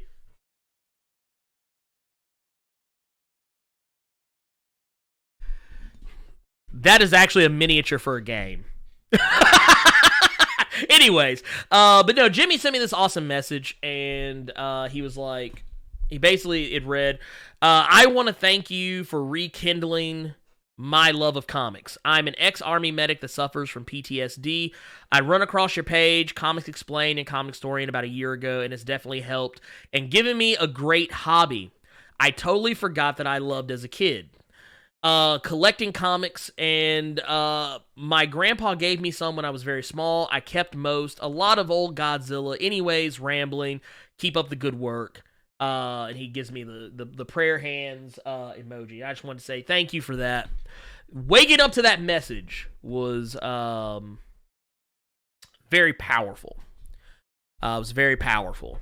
And I did respond to it already, so and we've been chatting back and forth. But that was a really big thing for me to wake up to, because a lot of days I wake up and I wonder, like, dude, why am I doing this? Like, why? Like, am I doing the right thing? Am I doing what am I doing here? And it was really nice to see that, because not that I need confirmation and reaffirmation or anything like that, but just it's one of those things really nice to have. That said, I just want to say thank you. Thank you for that, and yeah. That was awesome. Okay, so with that, I guess what we're gonna do, let's see here. Let me run through here real quick. I'm gonna answer a couple more questions. We're gonna go about 10 more minutes, and then we're gonna get up out. Let's see, 10 more minutes. So yeah, go ahead and throw some questions at me. I'm actually, and while y'all are doing that, I'm gonna be kind of going back and double checking, yeah, everything. Hold up. I'm learning things. Huh. Interesting. So apparently, the Batwoman TV show is going to feature the villain Hush. Alice was who I thought was going to be the main villain. I mean, I don't think Hush was the main villain of the season, but I believe Alice is. But apparently, Hush is on the show. Whether or not he is Hush or because the way they bring him up, they say that they're introducing the character of Tommy Elliott, who becomes the villain Hush. So I think he'll just be a guy who's around, and then eventually he'll become Hush, or maybe he already is Hush, and Batwoman won't find it out till later. So yeah, there you go. So there's that. Let's see here. What do we got in here? Sebastian Ardu says, what happened with Hama? Spoiler alert. Okay, here it is. 2 years ago, he killed off an OG creation of his... yeah, I said spoiler alert. And replaced with a diverse character, a mashup of Moon Knight, Psylocke, and Miles Morales, with build-up, by the way. The LGY character is Dawn Moreno, Hispanic American, and her predecessor was Oh! Yes. Okay, gotcha. Yeah, I mean, I don't know. I'm fine with it. It's one of those things that, honestly, when you have characters... Okay, so when you have comic book characters that have been around for decades, you either gotta switch things up, or you gotta tell a fresh story, or you got to bring in somebody new. And, I mean, honestly, Larry Hama has been doing this for a long time. And honestly, I guess I would probably have felt different about it if it was like some new school cat on the scene. But, yeah, I'm fine with it. And here's the weird thing. On a show like G.I. Joe, Snake Eyes was not my... I'm not going to say he was the least interesting character to me. I just thought he was a character that, like, since he didn't talk... Like, whatever. I didn't really have the connection with him that some other people may have. Oh, man. The characters that I usually, and this will probably show a lot on me as a, this will probably tell more about me as a human being than it will anybody else. I was actually more interested in the villains of G.I. Joe. Like, I was all about Cobra Commander. I was all about Destro, Storm Shadow, the Baroness. Zartan. I was all about Zartan. Especially when they did G.I. Joe Sigma 6. I really love that version of Zartan. And then, of course, I'm kind of looking through here. They had other characters that I guess I just thought were way more interesting. I don't know. Roadblock always rhymed. I thought he was a little too jive for my taste. But Serpentor, I like Serpentor. So yeah, when it comes to like G.I. Joe, I'm way more interested in what's going on with like the villains than I am the heroes. The heroes were cool, but let's see here. Oh, Christopher Boyd says, "What's up, brother? Love the show. Thank you for that. Let's see. Stephen Nabuki says, "What's up with the War of the Realms spinoffs?" Okay, so I'm gonna be real with y'all. I have been so entrenched with War of the Realms that I am not doing anything with the spinoffs just yet. There's so much other stuff too, because with the X-Men getting ready to drop back up again, and they're gonna be dropping 2 books a month, I believe. 2 books a month at 30 to 40 pages a piece. And at $5 a pop, I think. $4 or $5 a pop, maybe. It's got that, Absolute Carnage, and the preparation for Absolute Carnage, because I'm burying the lead. You know what? I'm burying the lead. Here, wait a minute. Danger. I'm gonna bury the lead here. Okay, so I am going to be doing videos on Maximum Carnage and Carnage USA. I'm going to be doing some videos on those. I'm going to try and get those up before Absolute Carnage actually starts. So there's a lot of stuff that's going on. I've been neglecting a lot of my normal stuff. I just got back to handling Venom. It's just been a wild ride, man. It's been a wild ride. Like I said, I need more. I just need more people that can do what I do to do what I do for me, so I can just focus on making the video and not so much editing the video, because there's just so much stuff. Like I wish I could output as many videos as Comics Explained and Comic Storian. I wish I could. I wish I could. I really do. I wish I could. And honestly, it's a miracle I output as many videos as I do. So it is what it is. But yeah, I'm going to probably touch on like stuff like King Thor, Loki. If something goes down, and I'll tell you what, this is something else I've been considering doing. I don't know, maybe y'all might like this, maybe you won't. I almost did this week instead of doing the Justice League number 28, 26, 27, 28 recap, the Apex Predator story arc. I almost instead did what I did for War of the Realms, but with all the books that I read. Like, so I was going to talk about Justice League, but I was also going to talk about Venom, Captain Marvel, oh god, what else was it that came out? I was going to talk about, I wanted to talk about Immortal Hulk, but I didn't want to at the same time because I'm prepping a video for that right now. Like, I just want y'all to see something. I want y'all to see something. This is how Ernie organizes his time. See this? This is how, and I know it's chicken scratch pretty much because I like wrote it haphazardly with this Sharpie. But this is how I usually like front load my time. I usually make a list of everything I need to cover and I tape it. It's probably going to fall down and cover up the camera. I tape it right there so that when I'm sitting at my computer, I always know what I need to be working on. So I have another list that I'm going to make once I break these down, and that list will probably say Maximum Carnage Part 2, Carnage US, or Maximum Carnage Part 2, probably something to do with like War of the Realms, probably some more stuff to do with Immortal Hulk, probably more Maximum Carnage, then maybe Carnage USA, so on and so forth. And that is and that, gotta remember too, man, I'm still waiting on the Batman Who Laughs. Batman Who Laughs, number 7, I think, comes out this month, and very soon. So there's a lot of stuff coming out. So yeah, I wish I had more of me. I wish you know what? God rest his soul, but I just made it hot. I just made it hot already. I made it hot already. I wish I was Jamie Madrox. I wish I could multiply myself and just, I could do this. This would be an empire. I would be putting out videos every day. Every hour on the hour. Y'all would be sick of me. Y'all be like, damn, man, Blerd Without Fear, go the fuck away. Can't you go at least 2 minutes without posting a new video? Because I would make like, I'd make 100 of me.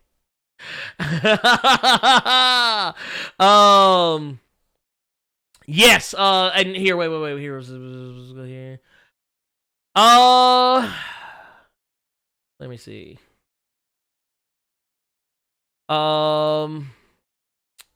Camera Paint asks, you got any Gundams, Blerd? No, I don't have any Gundams because honestly, I'm terrible at painting.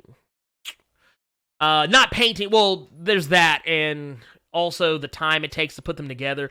You can't see it, but right here, there's a box that's like as long as my wingspan, and this deep, and about as wide. That is a board game called Kingdom Death Monster that I've had for over a year, and I've only put together like 5 or 6 of the miniatures. So yeah, it's one of those things. I'm low maintenance. I would love to, but man, I know what would happen. Actually, I tell you what I do collect. I collect Kamen Riders and Super Sentai figures. They require no effort. Let's see here. Also, Carlos Zepeda says, would love to see videos on image titles. And it says, I'll up my Patreon. I tell you what, and also, first and foremost, thank you for that. The other thing is, I remember a few months ago, and I feel so shitty about it because I did start covering image books, and I was loving it, and then, like, the shit hit the fan, and everything was dropping all at the same time, and I lost track of everything. I've been meaning to get back to image. There's tons of image books I've read I want to do some stuff on, so I probably will. And actually, I don't say I probably will. I will. The key thing is I got to get somebody to help me out.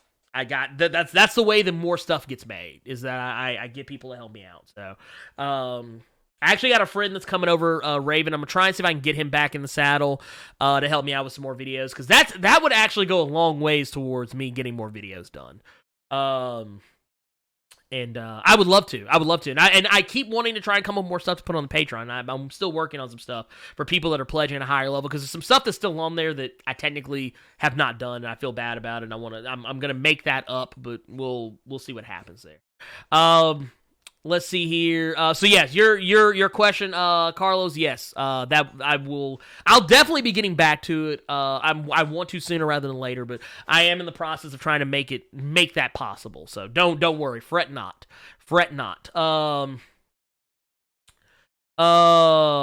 Let's see. Sebastian Orduz asks, have you heard of Noah Sterling? No, I have not. I have not heard of Noah Sterling. Who is this? Jarrell Boza says, those dudes have entire teams behind them. The fact that you can make more videos than dudes like Arm Comics is dope. I mean, yeah, it is, and man, honestly, it comes at a sacrifice of some things. I don't play as many video games as I used to. Nowhere near. Actually, by the way, speaking of, the only time I do get to play video games is when I am on my Twitch channel. So you should go check out the Twitch channel. Go check it out. We're trying to get to affiliate. We're trying to get to affiliate level. And I'm going to start doing, I'm playing video games here. Most have been playing Dark Souls 3, Bloodborne, Persona 5. I have some other games I'm playing. I got a stack of PS2 games, like old Shin Megami Tensei games. Got some Capcom vs. SNK 2, some other stuff like that. I'll probably be playing some of those things as well as like, some comic book related video games. Probably play some Spider-Man, some Batman, whatever. Various and sundry other games. So make sure you go check that out. Go peep it out. Matter of fact, yeah, there I am. There's my face. So yeah, that's how I get to play video games. And I guess if you do I have any clips? Do I have any clips of anything recent?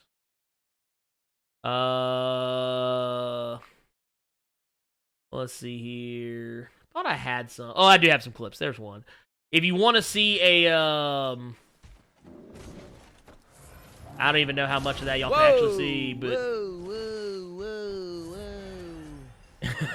that is me being a goober, getting my shit pushed in, literally getting my shit pushed in, playing Bloodborne on PlayStation 4. So yeah, I play video games. I'm gonna be doing some other stuff as well, as far as like Twitch is concerned. There will be some shows that I do over there as well. For right now, I'm just playing video games, so there's more stuff that's going to be coming over there, just so you know. Will Drury says the new X-Men is fixing to rewrite the X-verse. Biggest question is who is behind this change. The ultimate villain is it going to be Professor X himself? I do wonder. I have questions. I think Professor X is up to some shit. Stephen Ambuki says, Blerd Cave, do it thing, man. He says, Earth's Mightiest will have our day. You damn right we will. We will. So to conclude, yes or no, live stream tomorrow? Probably. I probably will. You know what? We're going to do it. I'm going to make myself do it. I'm going to do it. But we're not going to do it at the same time. We're going to do it a little later when I have a little more free time to kind of make some stuff happen. It'll probably be a later stream. I'll follow me on social media so y'all can be updated. Let's see. Jason Brown says, don't even trip, bro. You doing the best. Wait a minute. I lost track of everything that was right there. Where did it go? Oh, there it is. It says, you're doing the best you can. The Blerd Nation stands with you. Let's see. We're getting 2 Blerd Caves in a week. You just might. Unpopular, King Breeze says, unpopular opinion, never really got into Batman Who Laughs. That's okay. That's fine. No one's going to hate you for that. No one is going to hate you for that. Definitely not me. Let's see here. Casey Justice, rest in peace, Madrox. Oh, yeah. Casey Justice, Uncanny is the saddest X book I have ever read. So many people. It is, dude. It's like I said. I got a video on kind of wrapping up Uncanny X-Men coming out. Be on the lookout for that video a little later today. It'll probably be up, I think, at 4 or 5 p.m. Central Standard. And the other video will come out tomorrow. So make sure to keep that up. Steven asks, are you going to cover Spawn? He's coming up on issue 300. I'm probably going to touch on Spawn. We're going to touch on Spawn.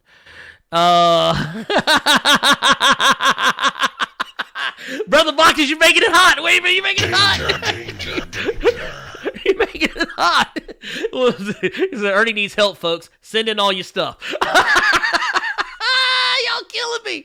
Yeah, we're going to do something on Spawn. That's right, Al Simmons getting that work. Let's see here. Sebastian Orduz asks, favorite licensed comic that I haven't mentioned in this chat. Favorite licensed comic. This one's kind of cheating. Because technically it's not licensed, but it kind of is at the same time.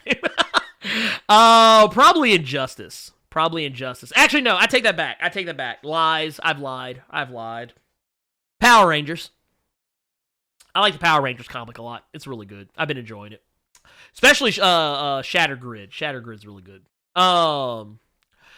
Let's see here. Brother Bacchus, he says, Twitch is still confusing to me. It is very confusing, but I will say this. It's not, the more I've done it, the more I realize it's not too much different from what I'm doing here. It's just that in there, I'm focusing more on, I will say this, I don't like the way they do emotes, but I am coming up with some custom emotes, so y'all help your boy get to affiliate, we can get them custom emotes. I think we're at 33 followers right now on Twitch. I want to get that bad boy to 50 before the end of the month. I want to get that bad boy to 50 before the end of the month. Let's make it happen.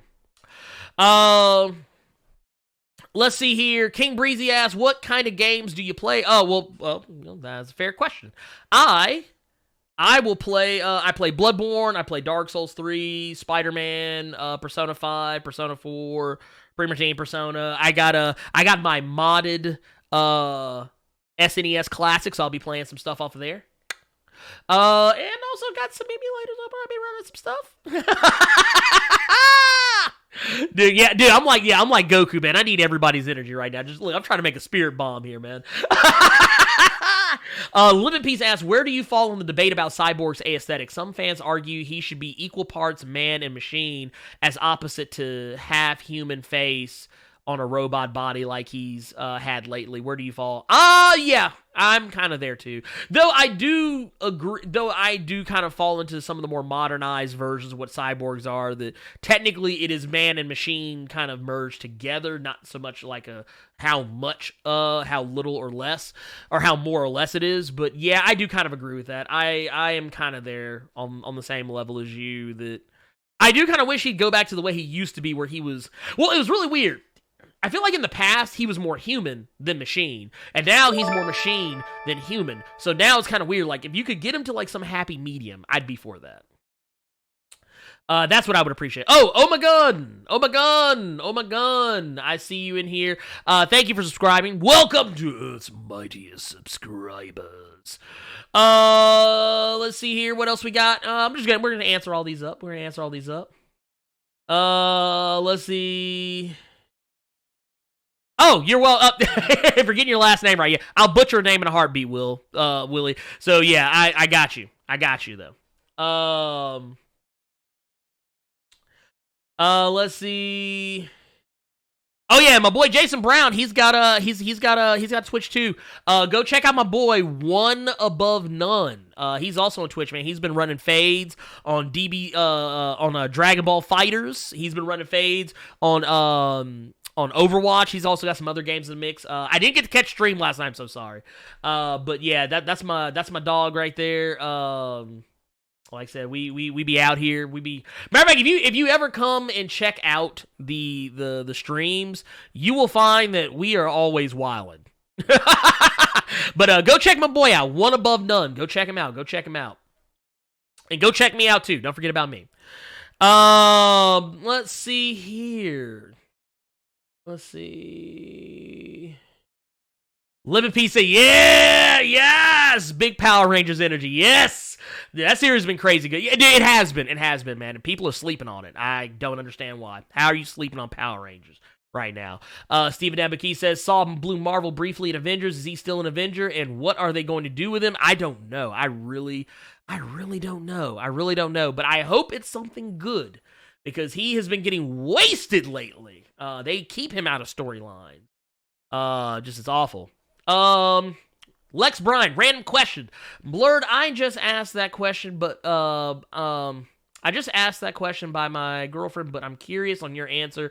If you were to give Cyclops a power-up, what would it be? Whew, man. Cyclops? Being able to control his beams. Sorry. No, that's not a real one. That's not my actual answer. I would actually say, I mean, honestly, he's very powerful as it is. If I would give him anything, I would maybe say up his just up the level of his output. Up the level of his output to where he can, like, cut through things that normally his optic blast couldn't cut through. That's what I would do. If I had to pick one, that's what I would do. Let's see here.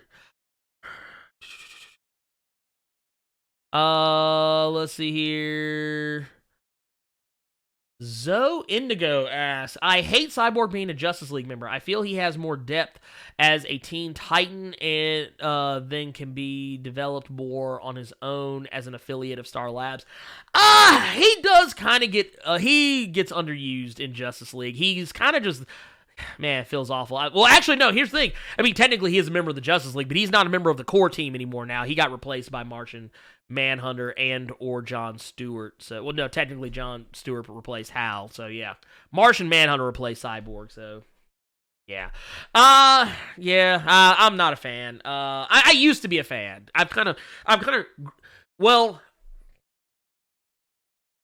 grown out of that camp. And I mean, I like him there, but I do feel like, yeah, he does not get as much story development as he deserves. Let's see here. Let's see here. Yeah, Brother Baka says Genos, the demon cyborg from One Punch Man, has good aesthetics. Yes. Willie Drury says, you need to hit that Spider-Man in Skyrim is still my favorite go-to D&D fix. Yeah, dude, nah, I love me some Skyrim. I haven't played it in a while, but I tell you what, when I want my D&D fix, I actually play Divinity Original Sin 2 because it's pretty much D&D. They even have a DM's mode if you play with like your friends online. It's really cool. Where like one person can literally control everything that's going on, and then everyone else just plays out the story. Crazy stuff. Chillmonger says, it would be some ability coming from blinking. I can see that. Maybe, like, give him, like, a rapid fire, like, kind of like a machine gun style, like, where he just blink, like, oh, thank you, Anthony Welch. Thank you for that, man. Welcome to Earth's mightiest subscribers. And let's see here, Pizza, you had to do Cyclops like that. I'm sorry, but I didn't mean to do him like that. Power up and total control of his optic. I mean, that's the thing, because I feel like, dude, it's been so long. How do you still can't? And he only has one eye. He only has one eye right now. Jeez. Literally, he is literally the Cyclops from X-Men: Age of Apocalypse now. I want to Limp Pieces. I want to see John Stewart versus Blue Marvel or John Stewart Blue Marvel amalgam one shot. I disagree with Cyborg not needing to be a Justice League member. He's just mishandled. He is very mishandled. Very mishandled. Like I said, I don't so much mind him being on the Justice League. I just wish they would do more with him. Zoe Indigo asks, how do you feel about Naomi from DC? Love it. Love it. And matter of fact, there's a video that's going to be coming up. That list I showed is an incomplete list. The next list will also have Naomi on it. Sebastian Ordu says, Rorschach 1 and 2 are my favorite characters. Change my mind. I'm not going to do it.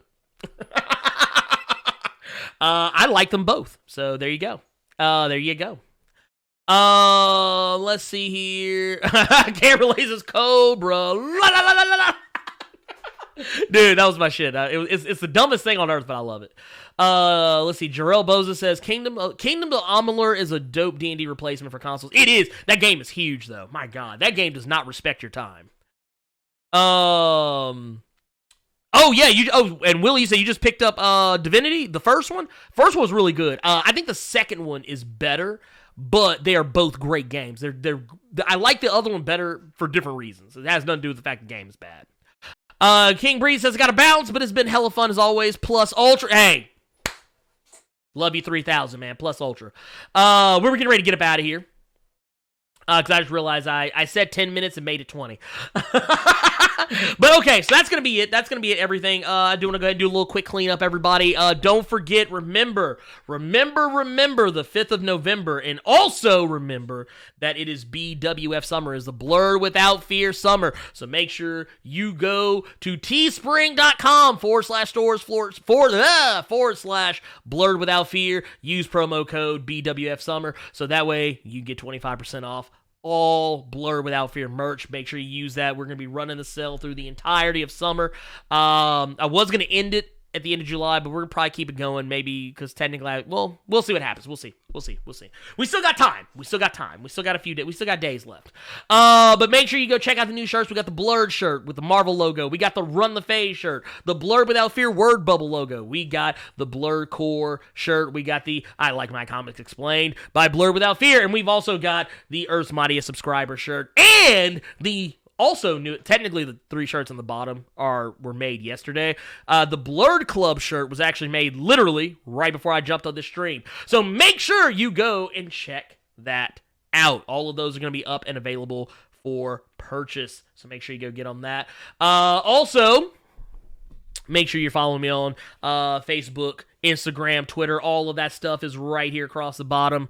And if you want to get early access to some of my videos, I usually post videos a week to 2 weeks early, some of the videos that come out.